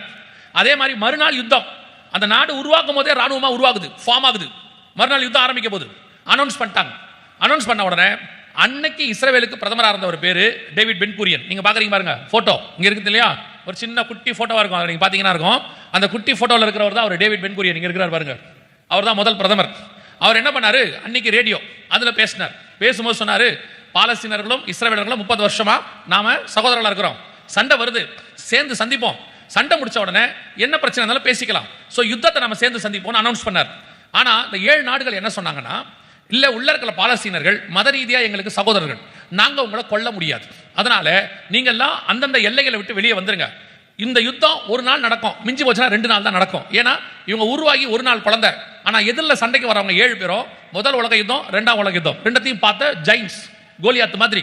அதனால நாங்க ஒரு நாள் இவங்களை ஜெயிச்சிருவோம், அதற்கு பிறகு பழையபடி உங்ககிட்டயே நாட்டை கொடுத்துடுறோம் அப்படின்னு சொல்லி யுத்தம் ஆரம்பிச்சாங்க. ஆனா இந்த உள்ள இருந்த பாலஸ்தீனர்கள் இந்த இஸ்ரேலிய பிரதமர் சொன்னதை கேட்கல. இந்த 7 நாடுகளை நம்புனாங்க. சரி இவங்க எல்லாம் சகோதரர்களாச்சே அப்படின்னு சொல்லி நம்பிட்டு இவங்க என்ன பண்ணாங்க, அந்தந்த எல்லைகள்ல வெளியே போனாங்க. யுத்தம் ஆரம்பிக்குதுன்னு சொல்லிட்டு வெளியே போன உடனே யுத்தம் ஆரம்பிச்சது. அதுக்கு பேர் தான் த வார் ஆஃப் இண்டிபெண்டன்ஸ் அப்படின்னு சொல்லுவாங்க. இதுதான் ஃபர்ஸ்ட் யுத்தம், த வார் ஆஃப் இண்டிபெண்டன்ஸ். ஆனா அவங்க நினைச்ச மாதிரி இந்த யுத்தம் ஒரு நாளில் முடிவடையவில்லை. கிட்டத்தட்ட 2 வருஷம் போச்சு. 1948 இருந்து 1950 வரைக்கும் இந்த யுத்தம் போய்கிட்டே இருந்துச்சு. அவங்க ஒரு நாள்ல ஜெயிச்சிருவோம், 2 நாள்ல ஜெயிச்சிருவோம், ஒரு வாரத்தில் முடிஞ்சிரும் இப்படி எல்லாம் எதிர்பார்த்தாங்க. ஆனா யுத்தம் முடிவுக்கு வரல. அந்த யுத்தம் 2 வருஷம் போச்சு. கடைசியில 2 வருஷத்தின் முடிவில் இஸ்ரவேல் 7 நாடுகளையும் ஜெயிச்சது. 7 நாடுகளும் வந்த வழியே ஓடி போய் விட்டார்கள். அல்லேலூயா. ஒரு வழியாய் வருகிறவனே 7 வழியாய் ஓடுவான். இங்க 7 வழியா வந்தாங்க, 49 வழியா ஓடிட்டாங்க. இந்த முதல் யுத்தத்தை நீங்க பாத்தீங்கன்னு சொன்னா இந்த வார் ஆஃப் இண்டிபெண்டன்ஸ் சொல்லுவாங்க.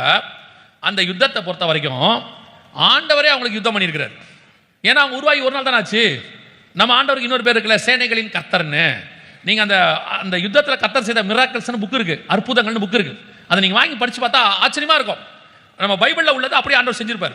உதாரணமா எகிப்திய ராணுவ வீரர்கள் ஒரு பக்கம் நுழையிறாங்க, உள்ள இஸ்ரேல் பார்டருக்குள்ள வராங்க. திடீர்னு பார்த்தா அந்த பாலைவனத்துல இருந்து எங்க இருந்தா வந்துச்சுன்னே தெரியாதான், 1000 கணக்கில் குளவிகள், 1000 கணக்கில் குளவிகள் வருதான். அப்படி இவங்களை போய் கொட்டுதான். இவங்க எல்லாம் பின்னாடி ஓடுறாங்களா, விரட்டிட்டு வந்து இவங்களுடைய பார்டர்ல கொண்டு விட்டுட்டு திருப்பி அந்த குளவிகள் இஸ்ரேலுக்குள்ளே போயிடுச்சான். இது புக்ல எழுதியிருக்கு. நடந்ததை இந்த மிராக்கிள்ஸ் ஆஃப் த ஃபர்ஸ்ட் வார்னு இருக்கும், இஸ்ரேல் அரப் வார்னு இருக்கும், ஆன்லைன்ல இருக்கு, நீங்க போய் படிச்சு பாருங்க. குளவிகள் விரட்டி கொண்டு விட்டுட்டு திருப்பி போயிருச்சான். எகிப்திய ராணுவ வீரன் எழுதுறான், இது எங்க இருந்து வந்துச்சு, இத்தனை 1000 கணக்கான குளவிகள் எங்க இருந்துச்சு. ஆனா உபாகமத்தில் கர்த்தர் சொல்றாரு, உனக்கு ஒரு பிரச்சனை வரும்போது, உன் எதிரிகள் உன்னை சூழும்போது நான் என் சேனையாகிய குளவிகளை உனக்கு ஆதரவாய் அனுப்புவேன் என்று கர்த்தர் சொன்னார். உபாகமத்தில் சொன்ன வார்த்தை 100% ஆம் என்றும் ஆமென் என்றும் நிறைவேறியது. அல்லேலூயா. இன்னும் கர்த்தர் ஜீவனோடு கூட இருக்கிறார். இஸ்ரவேலுக்கு யுத்தம் பண்ணுகிறவர் உங்களுக்கும் எனக்கும் யுத்தம் பண்ண வல்லமை உள்ளவராய் இருக்கிறார். அதான் முக்கியம். அவன் மாம்ச இஸ்ரவேலன், நீங்கள் நானும் ஆவிக்குரிய இஸ்ரவேலர்கள். இஸ்ரவேல் என்றால் தேவனுடைய ஜனம்னு அர்த்தம். இந்த வார்த்தைக்கு என்ன அர்த்தம்? தேவ ஜனம்னு அர்த்தம். நீங்களும் நானும் தேவனுடைய ஜனமாய் இருக்கிறோம். ஆண்டவர் நிறைய சேனைகளை வச்சிருக்கிறார். முதல் யுத்தம் ஜெயிச்ச உடனே இந்த இஸ்ரேலுடைய பிரதமர் என்ன பண்ணாரு, எல்லா பக்கமும் வெளியே போனாங்கல்ல, விட்டுட்டு ஆபத்துல சண்டைக்கு கூட நிக்க மாட்டேன்னு சொல்லிட்டாங்கல்ல, எல்லா பார்டரையும் மூடு, ஒருத்தனையும் உள்ள விடாத, அவங்க எல்லாரும் அங்கேயே இருக்கட்டும் சொன்னார். அப்படி வெளியே போய் உள்ளே வர முடியாம மாட்டிக்கொண்டவர்களுக்கு பேர் தான் பாலஸ்தீன அகதிகள். அவங்களுக்கு பேர் என்னது? இஸ்ரேல் பாலஸ்தீன பிரச்சனையில பாலஸ்தீன அகதிகள்னு சொல்றாங்களே. ஏன் பாலஸ்தீன அகதிகள் ஆனாங்கன்னா இதான் காரணம். இஸ்ரேல் சொல்லுச்சு கூட இருந்து சண்டை போடலாம், அப்போ அவர் தான் சொன்னாங்க இல்ல வாங்கண்டு. இப்ப என்னன்னா, இவங்க வெளியே போய் 75 வருஷம் ஆக போகுது. இந்த 7 நாடுகளும் இன்னைக்கு வரைக்கும் அவங்களுக்கு எந்த உதவியும் செய்யல. நான் சொல்றது உண்மை, நீங்க வேணா போய் பாருங்க. ஐநா சபையில போய் பேசுவாங்க, அதெல்லாம் செய்வாங்க. ஆனா அன்றாடம் அவங்களுக்கு தேவையான எலக்ட்ரிசிட்டி, அவங்களுக்கு தேவையான சாப்பாடு, வேலை எல்லாமே யார் கொடுக்குறா தெரியுமா? இஸ்ரேல் தான் கொடுக்குது. ஏன்னா அவன் தான் கொடுக்க முடியும். ஏன்னா பக்கத்து நாடு அவன் தான். சண்டை போட்டவங்க எல்லாம் வெளியே இருக்கிறாங்க, எங்கெங்க வந்து சண்டை போட்டாங்க. ஸோ அந்த 7 நாடுகளும் இவர்களை கைவிட்டு விட்டார்கள். இஸ்ரேல் பாலஸ்தீன பிரச்சனையுடைய வரலாறு இது. அதுக்கப்புறம் டேவிட் பென்குரியனை கூப்பிட்டு கேட்டாங்க, சரி பரவாயில்லைங்க உள்ள விட்டுருங்கன்னு. அவர் சொல்லிட்டாரு, அவர்கள் வெளியே போனதே, நான் உள்ள விட மாட்டேன்னாரு. அதை டேவிட் பென்குரியன் மேல இன்ன வரைக்கும் ஒரு பிளாக் மார்க்கா சொல்லுவாங்க, அவர் அன்னைக்கு விட மாட்டேன்னு சொல்லிட்டாருன்னு. அது அவங்களுடைய டிசிஷன், அவங்க நாட்டுடைய டிசிஷன்.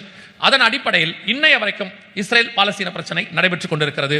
பாலஸ்தீன அகதிகள் உருவான அதனால தான் இந்த தேசம் அவர்களுடையதாய் இருக்கிறது.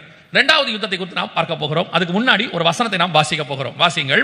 மீகாவின் புஸ்தகம் 3ஆம் அதிகாரம் 12வது வசனத்தை வாசி. மீகா 3:12 வாசி. ஆகையால் உங்கள் நிமித்தம் சீயோன் வயல்வெளியை போல உளப்பட்டு எருசலேம் மண்மேடுகளாய் போம், ஆலயத்தின் பர்வதம் காட்டு மேடுகளாய் போம். இது எதை பத்தி சொல்லப்பட்டிருக்கு அப்படின்னு கேட்டீங்கன்னா, எருசலேம் என்ன நடந்துச்சோ அதை பத்தி அங்க இருக்கு. எருசலேம் என்ன நடக்கும்னு ஆண்டவர் தீர்க்கதரிசனமா சொல்றாரு. எருசலேம் என்னவாகும்? மண்மேடுகளாக்கி போகும். இந்த மீகா யாருன்னு கேட்டீங்கன்னா, எரேமியா காலத்தில் வாழ்ந்ததான இன்னொரு தீர்க்கதரிசி. எரேமியாவின் புஸ்தகம் 26ஆம் அதிகாரத்தில் மீகா சொன்ன தீர்க்க தரிசனத்தை அவர் எழுதியிருக்கிறார். 26ஆம் அதிகாரத்தில் மீகா சொன்னதை எரேமியா புஸ்தகத்திலும் இருக்கு. இதே வசனம் அங்க இருக்கும். ஏன் எருசலேம் மண்மேடாகி போச்சு அப்படிங்கிறத நம்ம பார்க்க போறோம். அதன் அடிப்படையில் ஏற்பட்ட ஒரு யுத்தத்தை தான் இரண்டாவது மிக முக்கியமான ஒரு யுத்தம் என்று நாம் பார்ப்போம். அதுக்கு பின்னாடியும் நீங்கள் தெரிந்து கொள்ள வேண்டிய ஒரு சரித்திரம் இருக்கிறது. ஏன் எருசலேம் மண்மேடாகி போச்சு? இதுதான் 1900 வரைக்கும் இருந்த எருசலேமுடைய நிலைமை. ஒரு மரம் கூட கிடையாதாம், மொத்த மொட்டையடிக்கப்பட்டிருந்துச்சாம். எருசலேமே 1900 வரைக்கும் இருந்ததான நிலைமை இதுதான். ஒரே ஒரு மரம் கூட கிடையாது. எதனால அப்படின்னு கேட்டீங்கன்னா, எரேமியா புஸ்தகம் 26 அதுக்கப்புறமா நீங்க வீட்டில் போய் வாசிச்சு பாருங்க. தேசம் முழுக்க கர்த்தருக்கு அருவருப்பான காரியம். தேசம் முழுக்க கர்த்தருக்கு அருவருப்பான காரியம். ஆண்டவர் சொல்றாரு, உன்னுடைய தெருக்களும் சரி உன் விக்கிரகமும் சரி. எல்லா இடத்துல கர்த்தருக்கு அருவருப்புற விக்கிரகத்தை வச்சிருந்தாங்களாம். உன் மலைகளிலே நீ விபச்சாரம் பண்ணினாய், மரத்துக்கு கீழே வேசித்தனம் பண்ணினாய் அப்படிம்பாரு. எல்லா இடத்துல கர்த்தர் அருவருக்கிற அருவருப்பு இஸ்ரவேல்ல காணப்படுச்சான், எருசலேம்ல பர்டிகுலரா. அதை பார்த்த உடனே ஆண்டவருக்கு ரொம்ப கோபம். ஆண்டவர் என்ன பண்ணாரா? தேசத்தை கைவிட்டார். இப்பவும் சொல்லுவேன், இதுக்கு முன்னாடி அதே எருசலேம் சாலமோன் காலத்துல உலகத்துல இருக்கிற எல்லாரும் வந்து பார்க்குற அளவுக்கு அழகா இருந்துச்சு. சேபா தேசத்து ராஜஸ்திரி எல்லாம் வந்து பார்க்குறாங்க, ஓ உன்னுடைய மகிமை எப்படி இருக்குதுன்னு சொல்லி. ஆனால் அதே எருசலேம் மகிமை இழந்து ஒரு மரம் கூட இல்லாம டோட்டல் வாஷ் அவுட் பண்ணப்பட்டு மண்மேடாக இருந்துச்சாம். இப்பவும் நீங்க ஒரு விஷயத்தை புரிஞ்சுக்கணும். நமக்கு கொடுத்திருக்கிற ஆசீர்வாதம், நாம் அனுபவிக்கிற இந்த காரியங்கள் எல்லாமே கர்த்தர் நம்மேல் வைத்த தயவு, கர்த்தர் கொடுத்த கிருபை. ஏன் டேலண்ட், ஏன் வேலை, நான் உழைச்சேன். உங்களை விட அதிகமா உழைக்கிறவங்க எத்தனையோ பேர் இருக்கிறாங்க. நம்மளை விட அறிவாளிகள் எத்தனையோ பேர் இருக்கிறாங்க. இன்னும் சொல்ல போனா நம்மளை விட உலகத்தை தெரிஞ்சவங்க எத்தனையோ பேர் இருக்காங்க. ஆனா அவர்களுக்கெல்லாம் கிடைக்காத ஒரு வாய்ப்பை கர்த்தர் உங்களுக்கும் எனக்கும் தந்திருக்கிறார். அது கர்த்தர் நம்ம மேல் வச்ச கிருபை. நம்ம கிட்ட இருக்க பிரச்சனை என்னன்னு கேட்டீங்கன்னா, உபத்திரவத்துல நம்ம எப்பவுமே உண்மையா தான் இருப்போம். ஆண்டவருக்கு கஷ்டம் வரும்போது ஆண்டவர்கிட்ட ஓடுவோம், உடனே உபவாசம், ஜபம், கதறது எல்லாம் இருக்கும். ஆசீர்வாதத்தில் தான் சபை தடுமாறும். உபத்திரம் வர வரைக்கும் சபை எப்படி இருக்கும்? கரெக்டா இருக்கும். நாங்க இங்க எப்படி எனக்கு தெரியாது, நாகர்கோயிலுக்குள்ள நாங்க சிட்டியில சொல்றேன், சென்னை மாதிரி சிட்டியிலலாம் நாங்கள் 1992 நான் ஆண்டவரை ஏற்றுக்கொண்டேன். ஏறக்குறைய ஒரு 30 வருஷத்துக்கு முன்னாடி நான் சொல்றேன்னு வச்சுக்கோங்களேன். 92 ஆண்டவரை ஏற்றுக்கொண்டேன். அப்போ எங்களுக்கெல்லாம் சைக்கிள் தான் இருக்கும். காலையில் 6 மணிக்கு ஆராதனை, 5 மணிக்கு சைக்கிள் எடுப்போம். எடுத்துட்டு போனால் தான் போக முடியும். 8 கிலோமீட்டர் 5 கிலோமீட்டர் இருக்கும் சர்ச்சு வீட்டில இருந்து. ஸோ சைக்கிள் தான் போகணும். அதுக்கப்புறம் தான் வண்டியெல்லாம் கிடச்சிச்சு.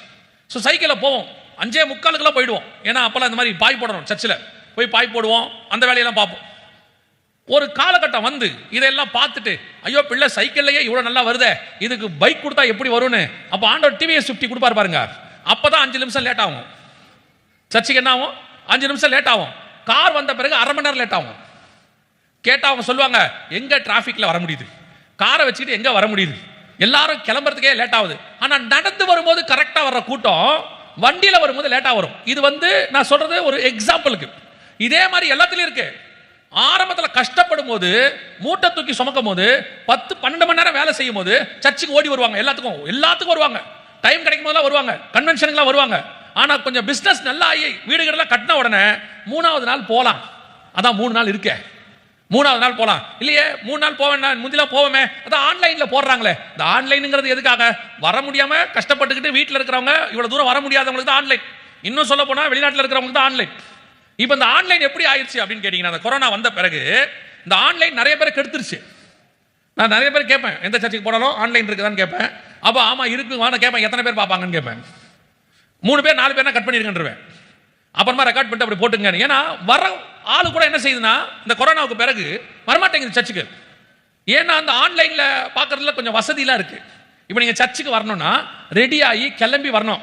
ஆனால் ஆன்லைன்னா நீங்கள் பனியனோட உட்காந்து பார்க்கலாம், லுங்கியோட உட்காந்து பார்க்கலாம், நைட்டியோட உட்காந்து பார்க்கலாம், சமைச்சிக்கிட்டே பார்க்கலாம், குழம்பு வச்சுக்கிட்டே பார்க்கலாம்.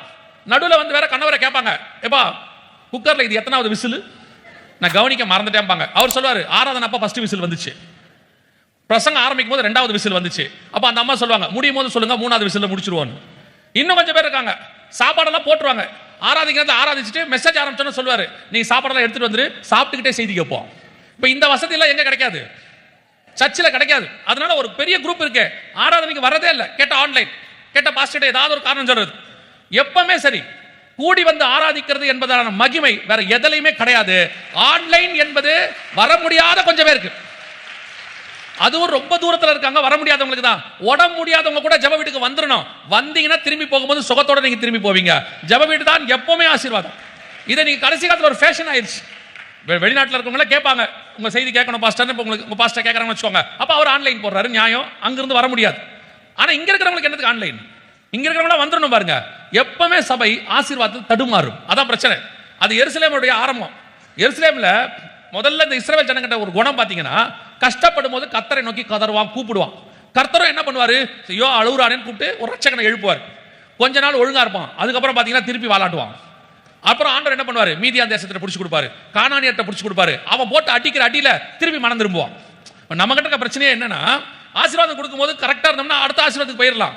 கொஞ்சம் ஆசீர்வாதம் வந்தோம்னா தடுமாறும் பாருங்க. உடனே ஆண்டவர் ஏதோ ஒன்றுல கை வைப்பாரு, அதுக்கப்புறம் கரெக்டா ஓடி வருவான். பாஸ்டர் கேட்பாரு, என்ன பிரதர் உங்களை பார்த்து ரொம்ப நாள் ஆச்சு. அவர் சொல்ல மாட்டார் பிரச்சனைன்னு, இல்ல பாஸ்டர் அதான் அப்படின்ட்டு. ஆறாவதுலாம் முடிஞ்ச பிறகு தனியா சொல்வாரு, முந்தி மாதிரி இப்ப இல்ல பாஸ்டர், ஒரு 2-3 வாரமா ரொம்ப பிரச்சனையா இருக்கு. அப்ப நம்ம நினைச்சுக்கணும், எங்கேயோ ஆண்டவர் அடிக்கிறார் இவனை, எங்கேயோ செய்ய வேண்டியதை செய்யாத ஆண்டவர் என்ன பண்றாரு, ஒரு தட்டிடுவாரு. அப்பதான் அவர் கரெக்டா வரும். சில ஆட்கள் அப்படி இருக்கு, என்ன செய்ய முடியும்? அதான் தாவீதுக்கும் நமக்கு வித்தியாசம். தாவீது எவ்வளவுக்கு எவ்வளவு உயர்த்தினாலும் அவ்வளவுக்கு அவ்வளவு தன்னை தாழ்த்துவான், தேவனை தேடுவான். இங்க சவுல் எப்படி ராஜாவான உடனே சுபாவம் மாறிடும். அதே தான் இன்னைக்கு விசுவாசிக்கு இருக்கு. அதே தான் எருசலேமுக்கு ஆண்டவர் பார்த்தாரு, அவ்வளோ மகிமையில் இந்த எருசலேமை கைவிட்டார். இப்போ சொல்றேன், கர்த்தர் நம்மை சுற்றிலும் இருக்கிறதான கையை எடுத்தார்னா, பாதுகாப்பு வளையத்தை எடுத்தாருன்னா, செல்வ சீமானா இருக்கிற யோபு ஒரே நாளில் புழுதியை போட்டுக்கிட்டு மரத்துக்கீழ உட்கார நிலைமை வந்துடும். நம்ம கிட்ட இருக்கிற மொத்த பாதுகாப்பும் கர்த்தருடைய கரத்திலிருந்து வந்தது.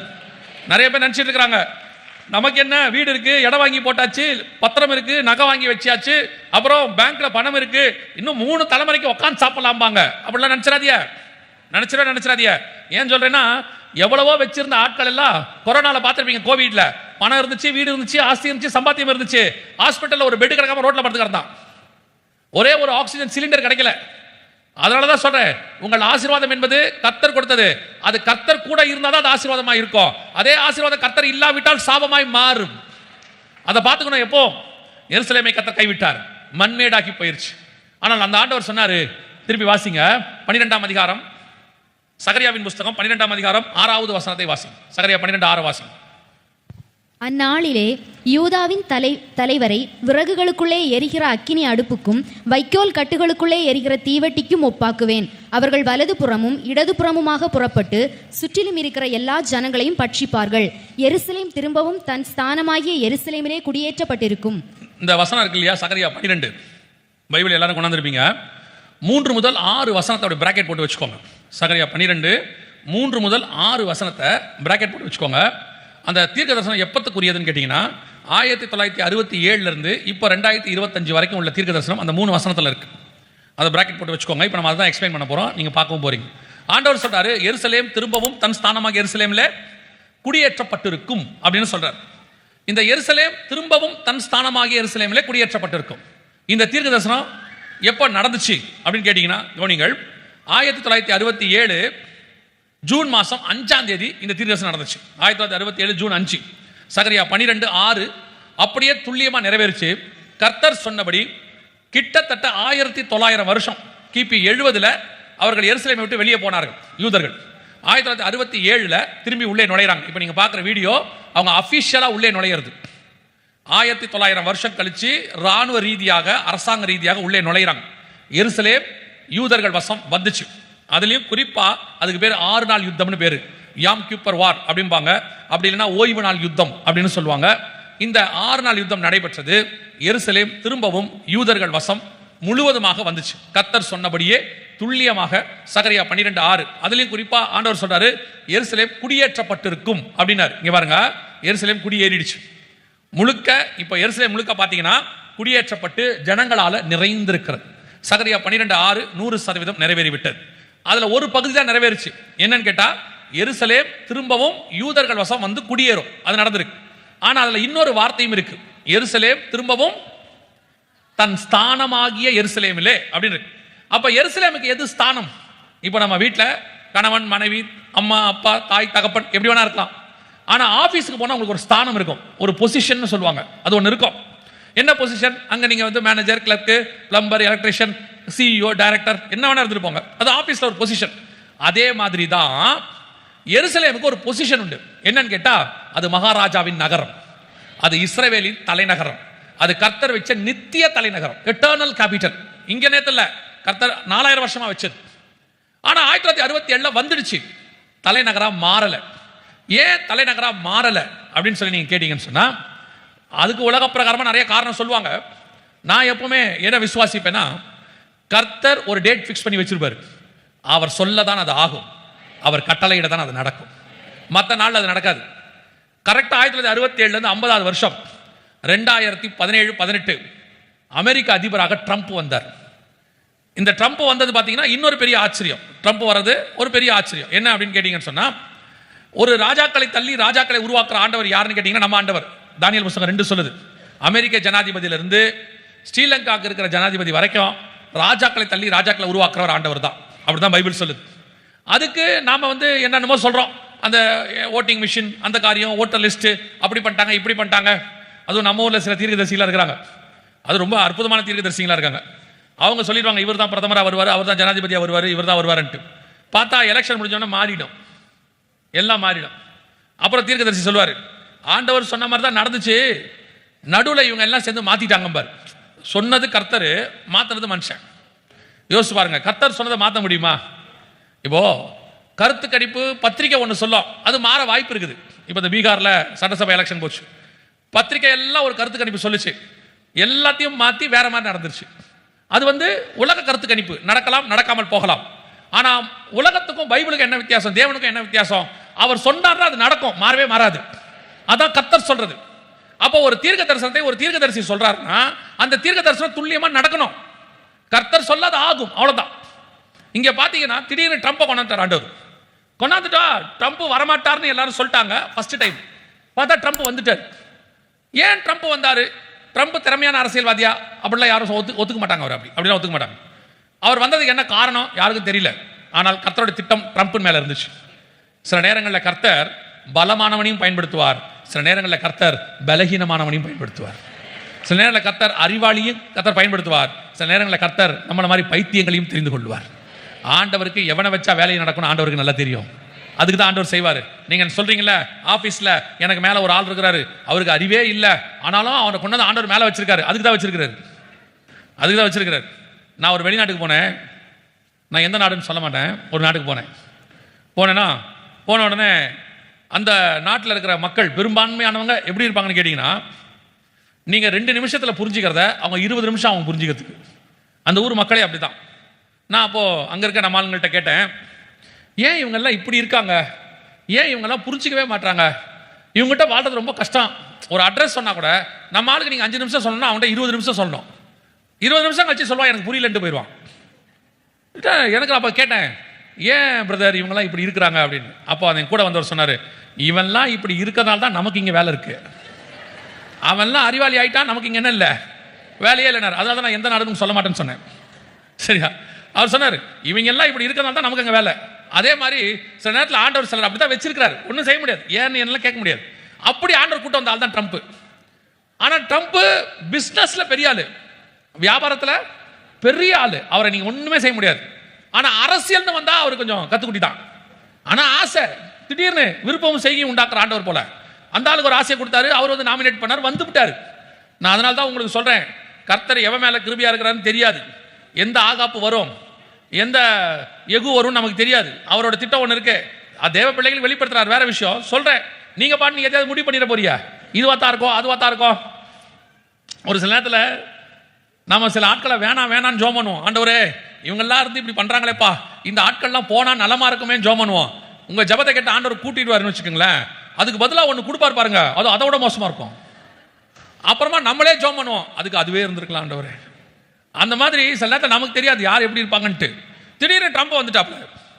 ட்ரம்ப் கிட்ட கேட்டாங்க, நீங்க ஜனாதிபதி என்ன பண்ணுவீங்கன்னு. சம்பந்தமே இல்லாம ட்ரம்ப் சொன்னாரு, இஸ்ரேலுக்கு தலைநகரா எருசலேமை மாத்திடுவேன்னு சொன்னார். ஏதோ விளையாட்டுக்கு தான் சொல்றாரு பாருங்க. எலெக்ஷன் பார்த்தா ஜெயிச்சிட்டாரு ட்ரம்ப்.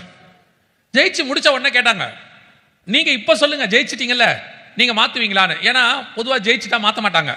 அப்புறம் என்ன சொல்லுவாங்கன்னா, கூடி ஆலோசித்து முடிவெடுப்போம்னு சொல்லுவாங்க. அது முன்னாடி தேர்தலுக்கு முன்னாடி கொடுக்குற வாக்குறுதி வேற, முடிஞ்ச பிறகு பேசுறது வேற.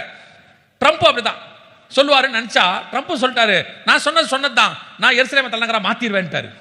இப்ப எல்லாருக்கும் ஒரு பயம் வந்துச்சு உலக நாடுகள். ஏன்னா எருசலேமை கையை வச்சா சண்டை வரும்னு எல்லாருக்கும் தெரியும். உடனே என்ன பண்ணாங்க, சகரியா 12:3-4 தீர்க்கதரிசனம் நிறைவேற நேரம் வந்துருச்சு. வாசிங்க பார்ப்போம், சகரியா 12:3-4. அந்நாளிலே நான் எருசலேமை சகல ஜனங்களுக்கும் பாரமான கல்லாக்குவேன், அதை கிளப்புகிற யாவரும் சிதைக்கப்படுவார்கள், பூமியில் உள்ள ஜாதிகள் எல்லாம் அதற்கு விரோதமாய் கூடிக்கொள்வார்கள். இந்த தீர்க்கதரிசனம் எப்ப தெரியுமா? 2018 இந்த தீர்க்கதரிசனம் அப்படியே நடந்துச்சு. பூமியின் ஜாதிகள் எல்லாம் அதற்கு விரோதமாய் கூடிக்கொள்வார்கள். 2017 டிசம்பர் மாதம் 5ஆம் தேதி உலகத்தில் இருக்கிற எல்லா நாடும் ஐநா சபையில் எருசலேம் தலைநகராக மாறக்கூடாதுன்னு சொல்லி போய் தீர்மானம் போட்டாங்க. இதான் அதுக்கான ப்ரூஃப். இதுலேயும் ஒரு ஓட்டெடுப்பு நடந்துச்சு ஜனவரி மாதம். அந்த ஓட்டெடுப்பில் பார்த்தீங்கன்னா உலகத்தில் உள்ள நாடுகளில் ஏறக்குறைய 128 நாடுகள் எருசலேமுக்கு அகைன்ஸ்ட், தலைநகராக மாறவே கூடாது, ஒத்துக்க மாட்டோம், இந்த தீர்மானத்தை நாங்கள் ஆதரிக்கிறோம். எந்த தீர்மானம்? எருசலேமுக்கு எதிரான தீர்மானத்தை நாங்கள் என்ன பண்ணுறோம், ஆதரிக்கிறோம், எருசலேம் வரக்கூடாது அப்படின்னு. ஆதரவாக வந்தது பார்த்தீங்கன்னா ஒரு 9 நாடு தான். ஒரு 36 நாடு இருக்கு, அவங்களாம் ஆப்சென்ட், அன்னைக்கு லீவ் போட்டாங்க, அவங்க எல்லாரும் சஃபரிங் ஃப்ரம் ஃபீவர், அதனால போட்டாங்க. இவங்கெல்லாம் போகவே இல்லை. மற்ற குறிப்பிட்ட ஒரு குரூப்பு இங்கே பார்த்தீங்கன்னா அங்கே இருக்கும் 128 9 நாடு இவங்க தான். ஸோ எருசலேமுக்கு எதிராக 120 நாடுகள். அந்த இடத்துல வசனம் சொல்றதில்ல, பூமியில் உள்ள ஜாதிகள் எல்லாம் ஏகமாய் அதற்கு விரோதமாய் கூடிக்கொள்வார்கள். சொன்னபடி துல்லியமா நிறைவேறிச்சு. ஆனா இது 4வது வசனம். 6வது வசனம் சொல்லுது, எருசலேம் திரும்பவும் தன் ஸ்தானமாக எருசலேமில் குடியேற்றப்பட்டிருக்கும். திருப்பி எருசலேம் அந்த இடத்துக்கு என்ன செஞ்சிடும், வந்துடும் அப்படின்னு இருக்கு. இப்போ உலக நாடுகள் எல்லாம் சேர்ந்து இது கூடாது அப்படின்னு தீர்மானம் போட்டாச்சு. ஐநால தீர்மானம் போட்டாச்சுன்னா யாரும் எதுவுமே பண்ண முடியாது, அவ்வளவுதான், ஃபினிஷ்ட். இனி எருசலேம் தலைநகரா மாறாது. ஆனால் அந்த நேரத்தில் கர்த்தர் ஒரு காரியத்தை செய்தார். என்ன செஞ்சார்னு கேட்டீங்கன்னா, உலகத்தில் உள்ள 5 நாடுகளுக்கு மட்டும், 5 நாடுகளுக்கு மட்டும், எந்த நாடுன்னு கேட்டீங்கன்னா America, France, England, Russia, China, இந்த 5 நாடுகளுக்கு மட்டும் ஐநா சபையில் ஒரு ஸ்பெஷல் பவர் உண்டு. அதுக்கு பேர் வீட்டோ பவர்னு சொல்லுவாங்க, ஸ்பெஷல் பவர். அந்த 5 நாடுகளை ஏதாவது ஒன்று, எப்பேற்பட்ட தீர்மானம் 190 நாடுகளும் அகைன்ஸ்டா இருந்தாலும் சரி, இல்லை முடியாதுன்னு இந்த ஒரு நாடு சொல்லிச்சுன்னா சொன்னதுதான், அதை மாற்ற மாட்டாங்க. இந்த 5 நாட்டுக்கு மட்டும் அப்படி ஒரு மரியாதை. ஏன்னா 2ஆம் உலக யுத்தம் முடிஞ்ச உடனே இந்த 5 நாடுகள் மேல அப்படி ஒரு பெர்மிஷன் கொடுத்து வச்சிருந்தாங்க. இது இப்படி ரிசல்ட் வந்த உடனே ட்ரம்ப் என்ன பண்ணார் தெரியுமா? சரி, நீங்க எல்லாம் சேர்ந்து எருசலேம் தலைநகரா மாறாதுன்னு சொல்லிட்டீங்க, ஆனா நான் சொல்றேன், எங்கிட்ட வீட்டோ பவர் இருக்கு, அந்த பவரை நான் யூஸ் பண்ண போறேன், இஸ்ரேலுக்கு தலைநகரம் எருசலேம் தான், அதுல மாற்றுக்கிறது இல்லை என்று சொல்லி அனௌன்ஸ் பண்ணிட்டார். ஒரு மனிதனை கொண்டு முழு உலகமும் ஏத்து நிக்குது. ஒரு மனிதனை கொண்டு கர்த்தர் இப்படிப்பட்ட காரியத்தை செய்தார். கர்த்தர் தம்முடைய வார்த்தையை நிறைவேற்றினார். இப்பவும் சொல்ற, கர்த்தர் இன்னும் ஜீவனோடு கூட இருக்கிறார். வேதத்துல வாசிக்கிறோம்ல, கிதியோன் பலவீனமா இருந்தா கொஞ்சம் பேரை வச்சு ஜெயிச்சான், இது அப்புறம் தாவீது கூழாங்கல்ல வச்சு ஜெயிச்சான் பார்க்குறோம்ல, அதெல்லாம் படிக்கிறோம்ல. அதோட நிதர்சனம் என்ன தெரியுமா? ஒரு 70 வயது கிழவர், யாரு? ட்ரம்ப். அந்த 70 வயசு மனுஷனை வச்சு 128 நாடு அகைன்ஸ்டா இருக்கு. ஒரே ஒரு தீர்மானத்தை வச்சு அத்தனை காரியங்களையும் தவிடு பொடியாக்கி 2500 வருஷத்துக்கு முன்னாடி கர்த்தர் சொன்ன தீர்க்க தரிசனத்தை துல்லியமாய் நிறைவேற்ற கர்த்தர் வல்லமை உள்ளவராயிருந்தார். அல்லேலூயா. அந்த தேவன் இன்னும் ஜீவனோடு கூட இருக்கிறார். அவர் உங்களுக்கும் எனக்கும் எவ்வளவு செய்வார்னு பாருங்க. அதைத்தான் சொல்றேன். இது இஸ்ரவேலுக்கு செஞ்சிருக்கிறார், உங்களுக்கும் எனக்கும் இதை விட நிறைய செய்வார். அவர் சொல்லியும் மாற்றவே மாட்டார். சொல்லிட்டாருன்னா செஞ்சிருவார் கண்டிப்பா. சில நேரங்களில் உங்களுக்கு அகைன்ஸ்டா சில காரியங்கள் நடக்கும், சூழ்நிலைகள் அப்படி இருக்கும். சில ஒரு உதாரணத்துக்கு தான் சொல்றேன். நீங்க இதுக்கு போயிருப்பீங்க ஹாஸ்பிட்டலுக்கு, டாக்டர் சொல்லியிருப்பாங்க குழந்தையெல்லாம் பிறக்காது, அவ்வளவுதான், உங்களுக்கு வாய்ப்பே இல்லை, IVF மெத்தட் தான், சான்ஸே இல்லை அப்படின்லாம் சொல்லுவாங்க. நான் எப்பவும் சொல்லுவேன், அப்படி சொன்னா அந்த ரிப்போர்ட்டை வாங்கிடணும். முதல்ல அப்படி சொல்ற ரிப்போர்ட் என்ன பண்ணிடணும்? வாங்கிடணும். வாங்கிட்டு அப்படியே வந்து ஆண்டவருக்கு நேரம் பிடிக்கணும். வீட்டில் இதோ மெடிக்கலி சொல்லிட்டாங்க, இப்படிதான் நடக்கும்ட்டாங்க, ஆண்டவர் இனி உங்க கையில் தான் இருக்குதுன்னு சொல்லிடணும். அதுக்கப்புறம் கர்த்தர் ஒரு குழந்தை தருவார். அதுக்கப்புறம் ஆண்டவர் அற்புதம் செய்வார், ஒரு குழந்தை வரும். இப்போ போய் செக் பண்ணா குழந்தை இருக்கும். இந்த ரிப்போர்ட்டையும் வாங்கணும், கொண்டு போய் டாக்டர்கிட்ட காட்டணும். நீங்க இப்படி சொன்னீங்க குழந்தைய பிறக்காதுன்னு, இப்படி வந்திருக்கேன்னு அந்த டாக்டர் என்ன பண்ணுவாங்க தெரியுமா? ரெண்டுத்தையும் வாங்கி வாங்கி மாறி மாறி பார்ப்பாங்க. பார்த்துட்டு கடைசியாக ஒன்று சொல்லுவாங்க, இட்ஸ் மெடிக்கல் மிராக்கிள், அவ்வளோதான் சொல்லுவாங்க. அதுக்கு மேலே ஒன்றும் சொல்ல மாட்டாங்க. இதெல்லாம் நடக்குமான்னு கேட்டிங்கன்னா, சமீபத்தில் எங்கள் ஆஃபீஸ்க்கு ஒரு சாட்சி வந்துச்சு. ஒரு சகோதரி இதே காரியத்தை செஞ்சுருக்கிறாங்க. அவங்களுக்கு டாக்டர் சொல்லிட்டாங்க, அவங்க விசுவாசிச்சிருக்கிறாங்க, நாங்கள் ஜோமன்ல அவங்க விசுவாசிச்சிருக்கிறாங்க. அவங்க போய் தேவ சமூகத்தில் காத்திருந்துருக்கிறாங்க, அற்புதம் நடந்திருக்குது, இப்போ அவங்களுக்கு குழந்தை இருக்குது. அவங்க வந்து சொல்றாங்க, கர்த்தர் எங்களுக்கு ஒரு பிள்ளையை கொடுத்திருக்கிறார். அல்லேலூயா.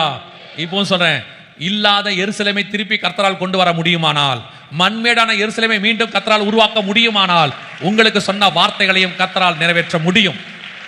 அவர் சொன்ன வார்த்தையை மட்டும்தான் நம்பணும், சுத்தி நடக்கிற எதையுமே நம்ப கூடாது. நான் எப்பவுமே யோசிப்பேன், யோசித்து பாருங்களேன். அவனை ஆண்டவர் சொல்றாரு, முந்தின நாள் உன் சகோதரர் உன்னை வணங்குவார்கள். மறுநாள் சகோதரரை பார்க்க போறான், ஆடு மேய்க்கிற சகோதரர். மறுநாள் என்ன ஐடியால போவான் தெரியுமா? நேத்து கர்த்தர் எனக்கு வாக்கு பண்ணியிருக்கிறாரு, சகோதரர்கள் என்ன செய்ய போறாங்க? வணங்க போறாங்க அப்படின்னு சொல்லிட்டு போனா, கிட்ட போக போக அவனுக்குள்ள ஒரு சந்தோஷம், எல்லாம் ஓடி வந்து வணங்குவாங்க, கர்த்தர் நேத்து வாக்கு பண்ணியிருக்கிறாரு. கிட்ட போனா அடிச்சாம பாருங்க, ஒரு அடி அடிச்சு மிதிச்சு தூக்கி குழியில போட்டா பாருங்க. உள்ள போடும்போது யோசேப்புக்கு எப்படி இருக்கும்? வணங்குவாங்க தானே சொன்னீங்க, ஆப்போசிட்டா நடக்குதே. கொஞ்ச நேரம் கழிச்சு குழியை விட்டு தூக்கினா, ஒருவேளை கர்த்தர் பேசிட்டார் போல, மனம் திரும்பிட்டான். இப்ப எல்லாரும் மன்னிப்பு கேட்டு வணங்குவாங்க நினைச்சா இஸ்மவேல்ட்ட வித்துட்டான், ஊரை விட்டு அமிச்சிட்டான், போயாச்சு எகிப்துக்கு, போத்திபார் வீட்டுக்கு போயாச்சு. இப்போ அவனுக்கு என்ன தோணும் தெரியுமா? நான் என் ஊர்ல இருந்தா தானே இந்த அற்புதம் நடக்கும், நான் இருக்கிறது வந்து எகிப்து, இங்க எப்படி இந்த அற்புதம் நடக்கும்? என் சகோதரர்கள் எப்படி என்னை வணங்குவார்கள்? இனி வாய்ப்பே இல்லை, நோ சான்ஸ், என்ன வித்தாச்சு. சரி, இங்கேயாவது ஏதாவது பண்ணிட்டு இருக்கலாம், மத தூக்கி ஜெயில போட்டாங்க. சரி, இனி எல்லாம் முடிச்சு. இப்ப ஜெயிலுக்கு போனா அங்கிருந்து பார்வோன்ட்ட போறாரு, பார்வோன் வழியாக ஆசீர்வாதம் வருது. இப்போ சகோதரர்கள் வந்து வணங்குறாங்க. நான் என்ன யோசிக்கிறேன்னா, இத்தனை சூழ்நிலையிலையும் வசனம் சொல்லுது, கர்த்தர் யோசேப்போடு கூட இருந்தார்.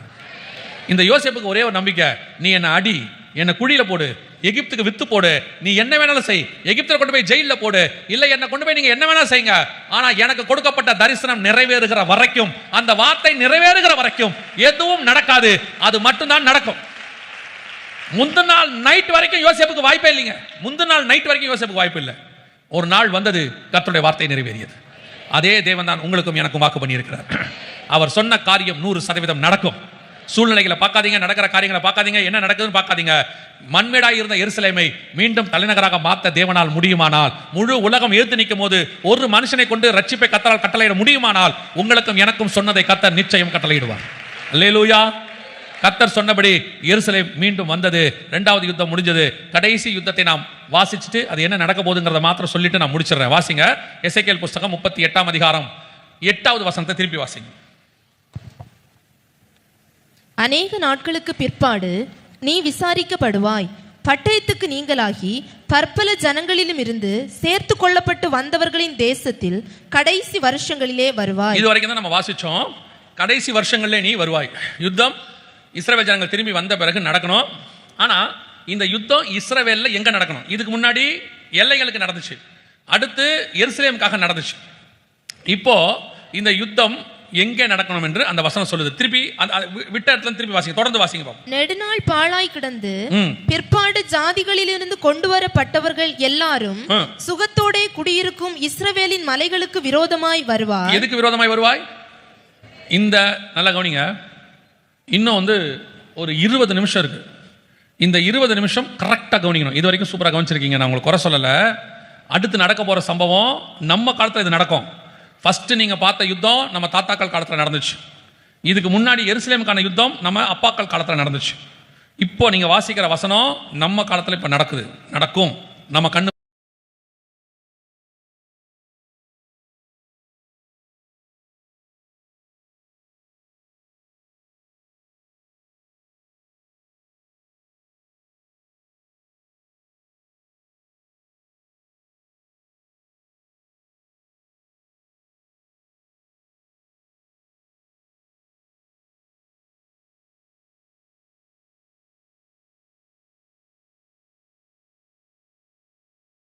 இதான் நீங்க பார்க்கறது. இது எதுக்காக ஆரம்பிக்கப்பட்ட யுத்தம் அப்படின்னு பார்த்தீங்கன்னு சொன்னா, இஸ்ரவேலுடைய மலைக்காக ஆரம்பிக்கப்பட்ட யுத்தம். எந்த மலைக்காக அப்படின்னு கேட்டீங்கன்னா, இது வரைக்கும் பார்த்தீங்களா, இதுக்கு பேர் டெம்பிள் மவுண்ட் அப்படின்னு பேர். இதுக்கு பேர் என்னது? டெம்பிள் மவுண்ட், அதாவது தேவாலய மலை அப்படின்னு பேர். கடந்த 2023 அக்டோபர் மாதம் 7ஆம் தேதி ஹமாஸ் இந்த யுத்தத்தை ஆரம்பிச்சாங்க. எதுக்காக ஆரம்பிச்சாங்கன்னா, இந்த மலை எங்களுக்கு வேணும் அப்படின்னு அவங்க கேட்குறாங்க. எதுக்காக இந்த மலை எங்களுக்கு வேணும்னு அவங்க கேட்குறாங்கன்னா, அங்கே ஒரு வழிபாட்டு தலம் இருக்கு. அது அவங்களுடைய வழிபாட்டு தலம். ஏறக்குறைய 1000 வருஷமா அங்கே இருக்கு. கிபி 1000 அது கட்டப்பட்டது. ஒரு 1000 வருஷமா அது அங்கே இருக்கு. ஸோ இப்போ அவங்க என்ன சொல்றாங்கன்னா, உலகத்தில் உள்ள எங்களுக்கு மிக முக்கியமான 10 இடங்கள்ல இது ஒரு மிக முக்கியமான புனித இடம். ஸோ இந்த மலை எங்களுக்கு தான் வேணும், இதை நாங்கள் தரமாட்டோம் அப்படின்னு அவங்க சொல்றாங்க. ஆனால் 1967 முழு எருசலேமும் யூதங்கிட்ட வந்துருச்சு. ஆனாலும் யூதா என்ன பண்றான்னா, இந்த இடத்த பத்திரமா பாதுகாத்துக்கிட்டு இருக்கான். ஏன்னா ஊரில் ஒரு சட்டம் இருக்கு, மற்ற எந்த வழிபாட்டு தலத்தையும் இடிக்க கூடாதுன்னு ஒரு சட்டம் இருக்கு. 1968 அதை போட்டாங்க. இருக்கு, இன்னும் அந்த சட்டம் இருக்கு, அப்படியே இருக்கு. ஸோ அதனால இதை பத்திரமா வச்சிருக்கான். இப்போ அவங்க என்ன சொல்றாங்க, இல்லை எங்களுக்கு இந்த இடம் வேணும், இந்த மலை மட்டும் எங்கிட்ட கொடுத்துருங்க அப்படின்னு சொல்லிட்டு, அதுக்கு அவங்க ஒன்று சொல்றாங்க, எருசலேமை 2ஆ பிரிங்க, பாதி எங்கிட்ட கொடுங்க, பாதி இஸ்ரவேல்கிட்ட கொடுங்க. புது சிட்டி, நியூ சிட்டியை இஸ்ரவேலுக்கும், இந்த இடத்த எங்களுக்கு கொடுத்துருங்க, ஓல்டு சிட்டி இதை எங்ககிட்ட கொடுத்துருங்க அப்படின்னு கேட்குறாங்க. யூதா என்ன சொல்றான், 1000 வருஷமா இது உங்க வழிபாடு தலம் இருக்கு, ஆனா எங்களுடையதான தேவாலயம் இதே இடத்துல இருந்துச்சு. எப்ப இருந்துச்சு? 2000 வருஷத்துக்கு முன்னாடி ஒன்று இருந்துச்சு, அதுக்கு முன்னாடி ஒன்று இருந்துச்சு. மொத்தம் 2 தேவாலயம் இருந்துச்சு. 2ம் இங்கே தான் இருந்துச்சு. இதுலயும் இன்னொன்று இருக்கு, எங்களுக்கு இன்னொரு தேவாலயம் வரும், 3வது தேவாலயம் வரும், அது இங்கே வரும்னு எங்க பைபிள்ல இருக்கு. இது வரைக்கும் எங்க பைபிள்ல சொன்னதெல்லாம் நடந்துச்சுன்னா 3வது தேவாலயமும் வரும். அதனால இந்த இடத்த நான் தரமாட்டேன்னு அவன் சொல்றான். சரி, இந்த இடம் யாருக்கு சொந்தம்? இது உண்மையிலேயே இந்த இடத்துல தேவாலயம் இருந்துச்சா அப்படிங்கிறத நீங்க கொஞ்சம் பார்க்கணும். இப்போ நம்ம பார்த்துட்டு முடிக்க போகிறோம். வாசிங்க 2 நாளாகமத்தின் புஸ்தகம் 3ஆம் அதிகாரம் 1வது வசனம் வாசி. 2 நாளாகமம் 3:1 வாசி. பின்பு சாலமோன் எருசலேமிலே தன் தகப்பனாகிய தாவீதுக்கு காண்பிக்கப்பட்ட மோரியா என்னும் மலையில். எந்த மலையில? மோரியா மலையில. உங்களுக்கு என்ன ஞாபகத்துக்கு வருது? ஈசாக்கை பலி கொடுக்கும்படி ஆபிரகாம் கூட்டிட்டு போனார் இல்லையா, அந்த மலை. அதுலயும் பர்டிகுலர் ஒரு வார்த்தை இருக்கு பாருங்க. ஆதியாகமம் 22 3வது வசனம் வாசிங்க. ஆபிரகாம் அதிகாலையில் எழுந்து தன் கழுதையின் மேல் சேணம் கட்டி தன் வேலைக்காரரில் 2 பேரையும் தன் குமாரன் ஈசாக்கையும் கூட்டிக் கொண்டு தகன பலிக்கு கட்டைகளையும் பிளந்து கொண்டு தேவன் தனக்கு குறித்த இடத்திற்கு புறப்பட்டு போனான். எந்த இடத்துக்கு புறப்பட்டு போனான்? குறித்த இடம். எந்த இடம்? 2வது வசனம் வாசிங்க. அப்பொழுது அவர், உன் புத்திரனும் உன் ஏக சுதனும் உன் நேச குமாரனுமாகிய ஈசாக்கை நீ இப்பொழுது அழைத்து கொண்டு மோரியா தேசத்துக்கு போய் அங்கே நான் உனக்கு குறிக்கும் மலைகள் ஒன்றின் மேல் அவனை தகன பலியாக பலியிடு என்றார். ஈசாக்குக்கு ஃபர்ஸ்ட் கர்த்தர் குறிச்சு கொடுத்த இடம் அதே இடத்துல தான். தாவீது சாலமோனுக்கு குறிச்சு கொடுத்த இடம் அதே இடத்துல தான் தேவாலயம் கட்டப்பட்டது. அதுதான் இந்த இடத்துல இருந்துச்சு. இந்த முதல் தேவாலயம் இடிக்கப்பட்டது நேபுகாத்நேச்சாரால. 70 வருஷம் கழிச்சு சிறுபாபேல் மூலமாக 2வது தேவாலயம் கர்த்தர் கட்டினார். அதை கிபி 70 தீத்துராயன் இடிச்சிட்டாரு. அதற்கு பிறகு ஏறக்குறைய 1000 வருஷம் இங்க எந்த வழிபாட்டு தலமும் இல்லை. 1000வது வருஷத்துல தான் இந்த வழிபாட்டு தலம் கட்டப்பட்டது. இப்போ யூதனுக்கு இன்னொரு தேவாலயம் வரும் என்று வேதம் சொல்லுகிறது. அந்த வசனத்தை 2 நீங்க வாசிங்க. மத்தேயு எழுதின சுவிசேஷம் 24ஆம் அதிகாரம் 15வது வசனம் வாசிங்க. மேலும் பாழாக்குகிற அருவருப்பை குறித்து தானியேல் தீர்க்கதரிசி சொல்லி இருக்கிறானே, வாசிக்கிறவன் சிந்திக்க கடவன், நீங்கள் அதை பரிசுத்த ஸ்தலத்தில் நிற்க காணும் போது. அப்போ யூதனுக்கு என்ன வரும்? இன்னும் ஒரு பரிசுத்த ஸ்தலம் ஒன்று வரும். அவனுக்கு, நமக்கு இல்லை, அவனுக்கு ஒரு பரிசுத்த ஸ்தலம் வரும். இப்ப இல்லை, சோ கண்டிப்பாக வரும். இன்னொரு வசனம் தானியேல் புஸ்தகம் 9ஆம் அதிகாரம் 27வது வசனம் வாசிங்க. தானியேல் 9:27. அவர் ஒரு வாரம் அளவும் அநேகருக்கு உடன்படிக்கையை உறுதிப்படுத்தி அந்த வாரம் பாதி சென்ற பின்பு பலியையும் காணிக்கையும் ஒழிய பண்ணுவார். அப்பனா உபத்திரவ காலத்துல ஆரம்பிக்கும் பொழுது தேவாலயம் இருக்கும், பலி காணிக்கையெல்லாம் செலுத்துவாங்கன்னு சொல்லி பார்க்கிறோம். பாலாக்கம் அருவருப்பை கொண்டு அங்க வைப்பாங்க. சோ வசனத்தின்படி யூதனுக்கு 3வது தேவாலயம் என்ன செய்யும்? வரும். இப்போ இவங்க சொல்றாங்க இந்த இடம் எங்களுக்கு வேணும். யூதன் சொல்றான் இல்ல எங்களுக்கு 3வது தேவாலயம் வரும், நாங்க என்ன செய்வோம்? அங்க வருவோம். அதுலயும் அவங்க என்ன சொல்றாங்கன்னு கேட்டீங்கன்னா, இது தேவாலயத்துக்கு அவங்க வாங்கி வச்சிருக்கிறதான தட்டுமுட்டு சாமான்கள் எல்லாத்தையும் என்ன பண்ணி வச்சிருக்காங்க? வாங்கி வச்சிருக்காங்க. எல்லாமே ரெடியாக இருக்கு. இது வந்து தேர்ட் டெம்பருடைய மாடல், எப்படி ஆலயம் வரப்போகுதுன்றது. இது ஆலயத்துக்கான தட்டுமுட்டு சாமான்கள் இங்க இருக்கு பாருங்க, எல்லாம் ரெடி. இது மட்டும் இல்ல, ஆரோனின் வம்சம் சாதோக்கின் புத்திரர் ரெடியா இருக்கிறாங்க. அடுத்து பலி கிடாரி ரெடியா இருக்கு. எருசலேமுக்கு அந்த கிடாரியை கொண்டாந்தாச்சு பலி செலுத்துறதுக்கு. இப்போ ஆசாரியன் ரெடி, பலி பொருள் ரெடி, தட்டிமுட்டு சாமான்கள் ரெடி, அப்புறம் தேவையான அத்தனை காரியங்கள், மாடல் பிளான்கள் எல்லாம் ரெடி. எல்லாத்தையும் ரெடி பண்ணி கொண்டாந்து யூதன் இப்போ என்ன பண்றான்னு கேட்டீங்கன்னா, தேவாலயம் போகும் வழின்னு போர்டு வைக்க ஆரம்பிச்சிட்டான். எல்லா இடத்துலையும் ஒவ்வொரு இடமா போய் தேவாலயத்துக்கு போகும் வழி அப்படின்னு அவன் வைக்க ஆரம்பிச்சிட்டாங்க. சரி, இப்போ என்ன நடக்க போகுது உங்களுக்கு சொல்லிட்டு முடிக்கிறேன், நல்லா கவனிங்க. இது பைபிளில் உள்ள தீர்க்க தரிசனத்தை நான் உங்களுக்கு சொல்லுகிறேன். இதுக்கும் நமக்கும் எந்த சம்பந்தம் இல்லை, நமக்கு வேற வேலை இருக்குது. இது யூதர்கள் மத்தியில் நடக்கிறத மட்டும் சொல்றோம். இப்போ இந்த வழிபாடு தலம் இருக்கு இல்லையா, இந்த மலைக்கான யுத்தம் ஆரம்பிச்சு 2 வருஷம் ஆச்சு. முதல் உலக யுத்தம் ஆரம்பிச்சு 4 வருஷம் நடந்துச்சு. 2வது உலக யுத்தம் 8 வருஷம் நடந்துச்சு. இப்போ 3வது உலக யுத்தம் இதுக்கான ஸ்டார்டிங் பாயிண்ட் ஆரம்பிச்சிருச்சு. 2 வருஷமா நடந்துகிட்டு இருக்குது இந்த யுத்தம். இந்த யுத்தம் இன்னும் ட்ரிகர் ஆகும். இப்போவும் அடுத்த லெவலுக்கு போகுது. இப்போ இவங்க ஏதோ ஹமாஸ் ஒப்பந்தம் போட்டாங்கன்னா சொன்னாங்க, எதுவும் இல்ல. இஸ்ரேலுக்கு விரோதமாக இப்ப எல்லாரும் கூட்டக்குள்ள தொடங்கிட்டாங்க. ஈரான் அடிக்க ரெடி ஆயிருச்சு. சோ இது என்ன நடக்கும்னு கேட்டீங்கன்னா, இந்த யுத்தம் உச்சத்துக்கு போகும். உங்களுக்கும் எனக்கும் எது அடையாளம் அப்படின்னு கேட்டீங்கன்னா, இந்த வழிபாட்டு தலம் இருக்கிற இந்த இடம் பாத்தீங்களா, இது முழுக்க யூதங்கிட்ட போகும். நல்லா கவனிங்க, இது முழுக்க யார்கிட்ட போகும்? யூதங்கிட்ட போயிடும். யூதங்கிட்ட போறது மட்டுமல்ல, இந்த இடத்தில் யூதர்கள் ஒரு பலிபீடம் கட்டுறதுக்காக ரெடி ஆவாங்க. பலிபீடம் கட்ட ரெடி ஆவாங்களான்னு கேட்டீங்கன்னா, பலிபீடம் கட்டி வச்சிருக்காங்க, அதை கொண்டு வந்து இந்த இடத்துல வைக்கணும். சோ அதுக்கு இவங்களுக்கு இந்த இடம் வேணும். அப்ப இந்த இடத்துல இருக்க அந்த வழிபாட்டு தலத்தை அவங்க ரிமூவ் பண்ணுவாங்க, அல்லது இயற்கையா விழும். இயற்கையா எப்படிங்க விழும் அப்படின்னு கேட்டீங்கன்னா, அதே எசேக்கியேல் 38:19 வசனம் சொல்லுது, அந்நாளிலே இஸ்ரவேல் தேசத்துல என்ன இருக்குது? பெரிய அதிர்ச்சி உண்டாகி. அந்நாளிலே இஸ்ரவேல் தேசத்துல பெரிய அதிர்ச்சி உண்டாகும். பெரிய அதிர்ச்சினா மெகா குவேக் இருக்கும் இங்கிலீஷ்ல. அப்படின்னா என்ன அர்த்தம்னா, குறைஞ்சபட்சம் 6 புள்ளிக்கு மேல ஒரு பெரிய பூகம்பம் ஒண்ணு, பூமி அதிர்ச்சி ஒண்ணு இங்க வரும். அந்த பூமி அதிர்ச்சியில இது விழுவதற்கு வாய்ப்பு இருக்கு. இல்ல யுத்தத்துல இதை தள்ளுவதற்கு ஏதோ ஒண்ணு செஞ்சு இதை எடுத்துருவாங்க. இதுதான் உங்களுக்கு எனக்கு அடையாளம். இந்த காரியம் நடந்த உடனே அவங்க அங்க பலிபீடத்தை கொண்டு வருவாங்க, பலி செலுத்த ஆரம்பிப்பாங்க. சோ 3வது தேவாலயத்துக்கான எல்லா காரியமும் வேதம் சொன்னபடி இப்ப ரெடியா இருக்கு. பலி பொருள் ரெடியா இருக்கு, பலி பீடம் ரெடியா இருக்கு, பலி செலுத்துவதற்கு ஆசாரியன் ரெடியா இருக்கிறான். நல்லா கவனிங்க, இது எல்லாம் ஏதோ உங்களுக்கு செய்தி கொடுக்கிறதுக்காக இல்ல. அதான் சொன்னேன், இந்த 20 நிமிஷம் ரொம்ப இம்பார்ட்டன்ட்னு. மத்த எதுலயுமே கான்சென்ட்ரேட் பண்ணாதீங்க, நல்லா கவனிச்சுட்டே இருங்க. பலி செலுத்துறதுக்கு ஆசாரியன் ரெடியா இருக்கான், பலி பொருள் ரெடியா இருக்கு, பலி பீடம் ரெடியா இருக்கு. அவங்க சொல்றாங்க, எங்களுக்கு இன்னும் இந்த இடம் மட்டும் தான் வேணும். அந்த இடத்துக்கான சண்டையும் ஆரம்பிச்சிருச்சு. யுத்தம் ஆரம்பிச்சு 2 வருஷம் ஆயிருச்சு. இந்த வருகிற வருஷத்துல அது பூகம்பமாக மிகப்பெரிய அளவிலே போகும். அப்ப நீங்கள் இந்த வழிபாட்டு தலம் அங்கு இல்லாமல் போகிறதையோ அல்லது யூதன் ஒரு பலிபீடம் கட்டுகிறதையோ நீங்கள் பார்ப்பீர்களானால், அதுதான் உங்களுக்கும் எனக்குமான கடைசி நிமிஷம் அடையாளம் அர்த்தம். அதுக்கப்புறம் எப்ப வேணாலும், அதுக்கப்புறம் எந்த செகண்ட் வேணாலும் வருகை வரும். எப்படி எதை வச்சு நீங்க சொல்றீங்க அப்படின்னா, 2 வசனத்தை இப்ப நீங்க வாசிக்க போறீங்க, நம்ம முடிக்க போகிறோம். முதல் வசனம் வாசிங்க, லூக்கா 21:24 வாசிங்க. லூக்கா 21:24 வாசிங்க. பட்டய கருக்கினாலே விழுவார்கள், சகல புறஜாதிகளுக்குள்ளும் சிறைப்பட்டு போவார்கள், புறஜாதியாரின் காலம் நிறைவேறும் வரை. நல்லா கவனிங்க, புறஜாதியாரின் காலம் நிறைவேறும் வரை எருசலேம் புறஜாதியாரால் மிதிக்கப்படும். எருசலேம் புறஜாதியாரால் மிதிக்கப்படும். அர்த்தம் என்னன்னா, இந்த இடம் முழுக்க எல்லாம் சொல்றீங்கன்னா, அதே லூக்கா 21:28 வாசிங்க பாப்போம். 21:28. இவைகள் சம்பவிக்க தொடங்கும் போது, தொடங்கி 2 வருஷம் ஆயிடுச்சு. இருங்க, இவைகள் சம்பவிக்க தொடங்கி 2 வருஷம் ஆயிடுச்சு. தொடங்கும் போது ஆண்டவர் அப்ப எழுதினாரு, அத்திமரம் துளிர்க்கும் போதுன்னு சொன்னாரு. இஸ்ரவேல் வரத பத்தி துளிர்த்து 77 வருஷம் ஆயிடுச்சு. எருசலேம் ஸ்தானத்துக்கு வரும்னு சொன்னாரு, வந்து 50 வருஷம் ஆயிடுச்சு. பலி செலுத்தப்படும் சொன்னாரு, பலிக்கான எல்லாம் ரெடியா இருக்கு. பைபிள்ல சொன்ன தீர்க்க தரிசனங்கள்லாம் நடக்கும்னு சொன்னதெல்லாம் நம்ம காலத்துல நடந்துட்டு இருக்கு இந்த 77 வருஷத்துல. அதுல பர்டிகுலரா இந்த வசனம், இவைகள் சம்பவிக்க தொடங்கும் போதுன்னு கர்த்தர் சொன்னது, தொடங்கி 2 வருஷம் ஆயிடுச்சு.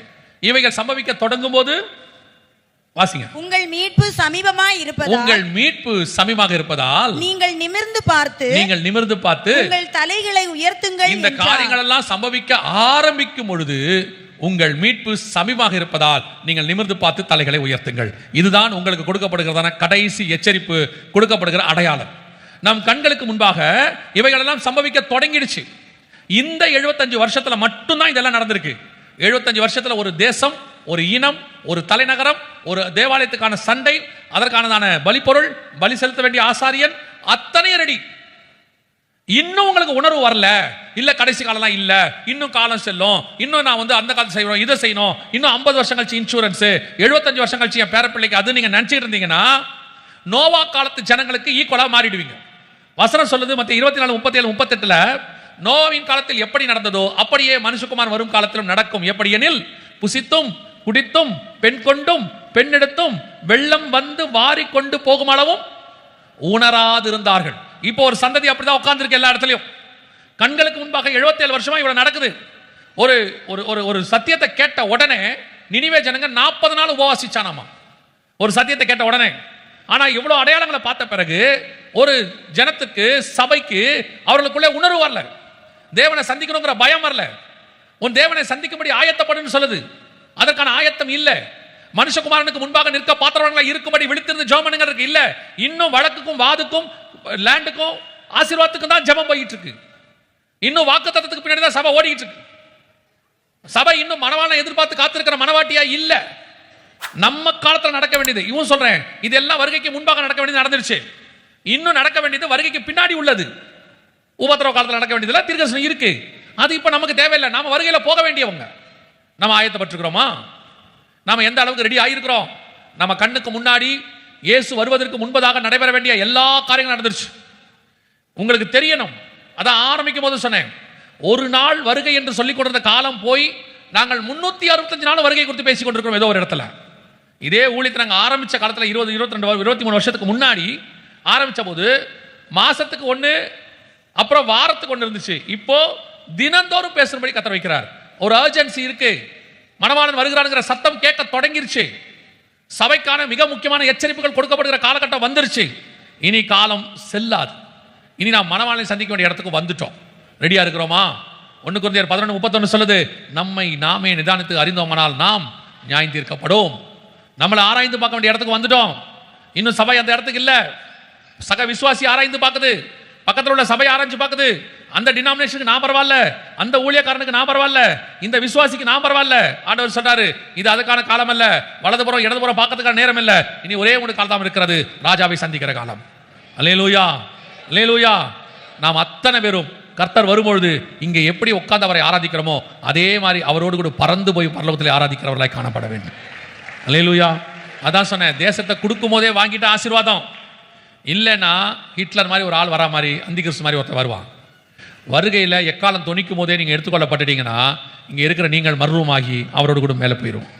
இல்லை என்றால் மணவாட்டிக்கு கதவை தட்டினாராமா, மணவாட்டி கதவை திறக்கலையாமா, மணவாளன் போயிட்டாரு, திறந்து வந்து பார்த்தா அவர் இல்லை. அப்புறம் வசனம் சொல்லுது, வழியிலே காவலர்கள் கண்டு என்னை பிடித்து அடித்துன்னு இருக்கு. அது எதுக்கான அடையாளம் தெரியுமா? மணவாளன் கூப்பிடும் போது போகாவிட்டால் பின்னாடி உபத்திரவ காலம் வருகிறது என்று அர்த்தம்.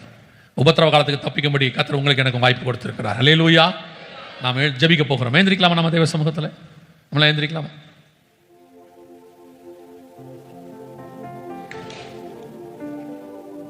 வருக 1 நிமிஷம் தான். ஏந்திரிக்கிறதுக்குள்ளே வருக வந்து போயிரும் இல்லையா? ஜெபம் பண்ணலாமா? எல்லாம் கண்களை மூடுவோம். 2 நிமிஷம் மட்டும் நான் ஜெபம் பண்ணிட்டு பாஸ்டர் கையில் கொடுக்க விரும்புகிறேன். இதோ நான் வாசப்படியில் இருந்து கதவை தட்டுகிறேன். மணவாளன் வருகிறார் என்கிற சத்தம் கேட்டது. கடைசி எக்காலம் துணிக்கும் பொழுது கிறிஸ்துவுக்குள் மரித்தவர்கள் முதலாவது எழுந்திருப்பார்கள். பின்பு உயிரோடு இருக்கிற நாமும் அவரோடு கூட எடுத்துக்கொள்ளப்பட போகிறோம். இது உங்களை ஆராய்ந்து பார்க்கிறதான நேரம். எல்லாரும் அத்தனை பேரும் கண்களை மூடி தேவ சமூகத்தில், கிறிஸ்து வரும்பொழுது நான் அவரை சந்திக்கிற இடத்தில் இருப்பேனா? அந்த மர்வமாகிற கூட்டத்தில் நான் காணப்படுவேனா? ஒரு பெரிய பரிசுத்தவான்கள் கூட்டம், மரித்தோர் உயிர் தெழுந்து புறப்படுவார்கள். உயிரோடு இருக்கிற இன்னொரு பெரிய கூட்டம் மர்வமாகி போகும். மத்திய ஆகாயத்துக்கு புறப்பட்டு போகும்போது அந்த கூட்டத்தில் நான் காணப்படுவேனா? அதுக்கப்புறம் உனக்கு சுத்திகரிக்கிறதுக்கு நேரம் இருக்காது.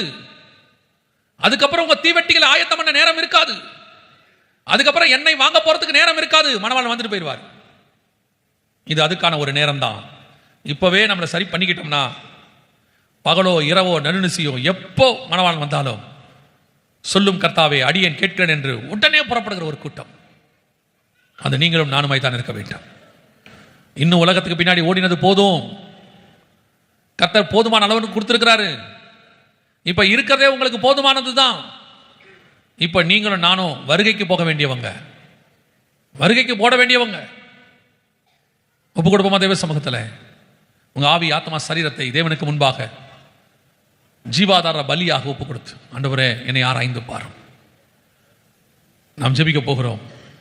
கண்களை மூடி கரங்களை ஆண்டவருக்கு நேராக உயர்த்தி உண்மையான இருதயத்தினோடு, முழு இருதயத்தோடு, முழு ஆத்மாவோடு, முழு பலத்தோடு, ஆண்டவரே நீர் வரும்பொழுது அந்த மறுரூபமாகிற கூட்டத்தில் நான் காணப்பட வேண்டும் ஆண்டவரே. சந்திக்கிற கூட்டத்தில் நான் இருக்க வேண்டும் ஆண்டவரே. அந்த இமை பொழுது நான் தவற விற்றக்கூடாதுப்பா. ஒப்பு கொடுப்போமா? சர்வ வல்லமை உள்ள எங்கள் ஆண்டவரே, இந்த முதலாம் நாளுக்காக உமக்கு நன்றி. கிருபை உள்ள கரத்தில் எங்களை தாழ்த்துகிறோம். தேவனாகிய கர்த்தர் எங்களுக்கு தந்த சந்தர்ப்பத்திற்காக உமக்கு நன்றி ஆண்டவரே. திருச்சபையை நீர் ஸ்தாபித்தீர், இரத்தத்தால் சம்பாதித்துக் கொண்டீர், வேலி அடைத்து பாதுகாத்துக் கொண்டிருக்கிறீர். நீர் வரும் பொழுது சந்திக்கிற கூட்டத்தில், மறுரூபமாகிற கூட்டத்தில் திருச்சபை காணப்பட கிருபை பாராட்டும். ஒவ்வொரு நாளும் ஆயத்தப்பட்டு நிற்க கிருபை தாரும். மகிமையுள்ள கரத்தில் எங்களை தாழ்த்துகிறோம். எங்கள் ஆண்டவர் இயேசு கிறிஸ்துவின் நாமத்தில் ஒப்பு கொடுத்து ஜெபிக்கிறோம் ஜீவனுள்ள நல்ல பிதாவே.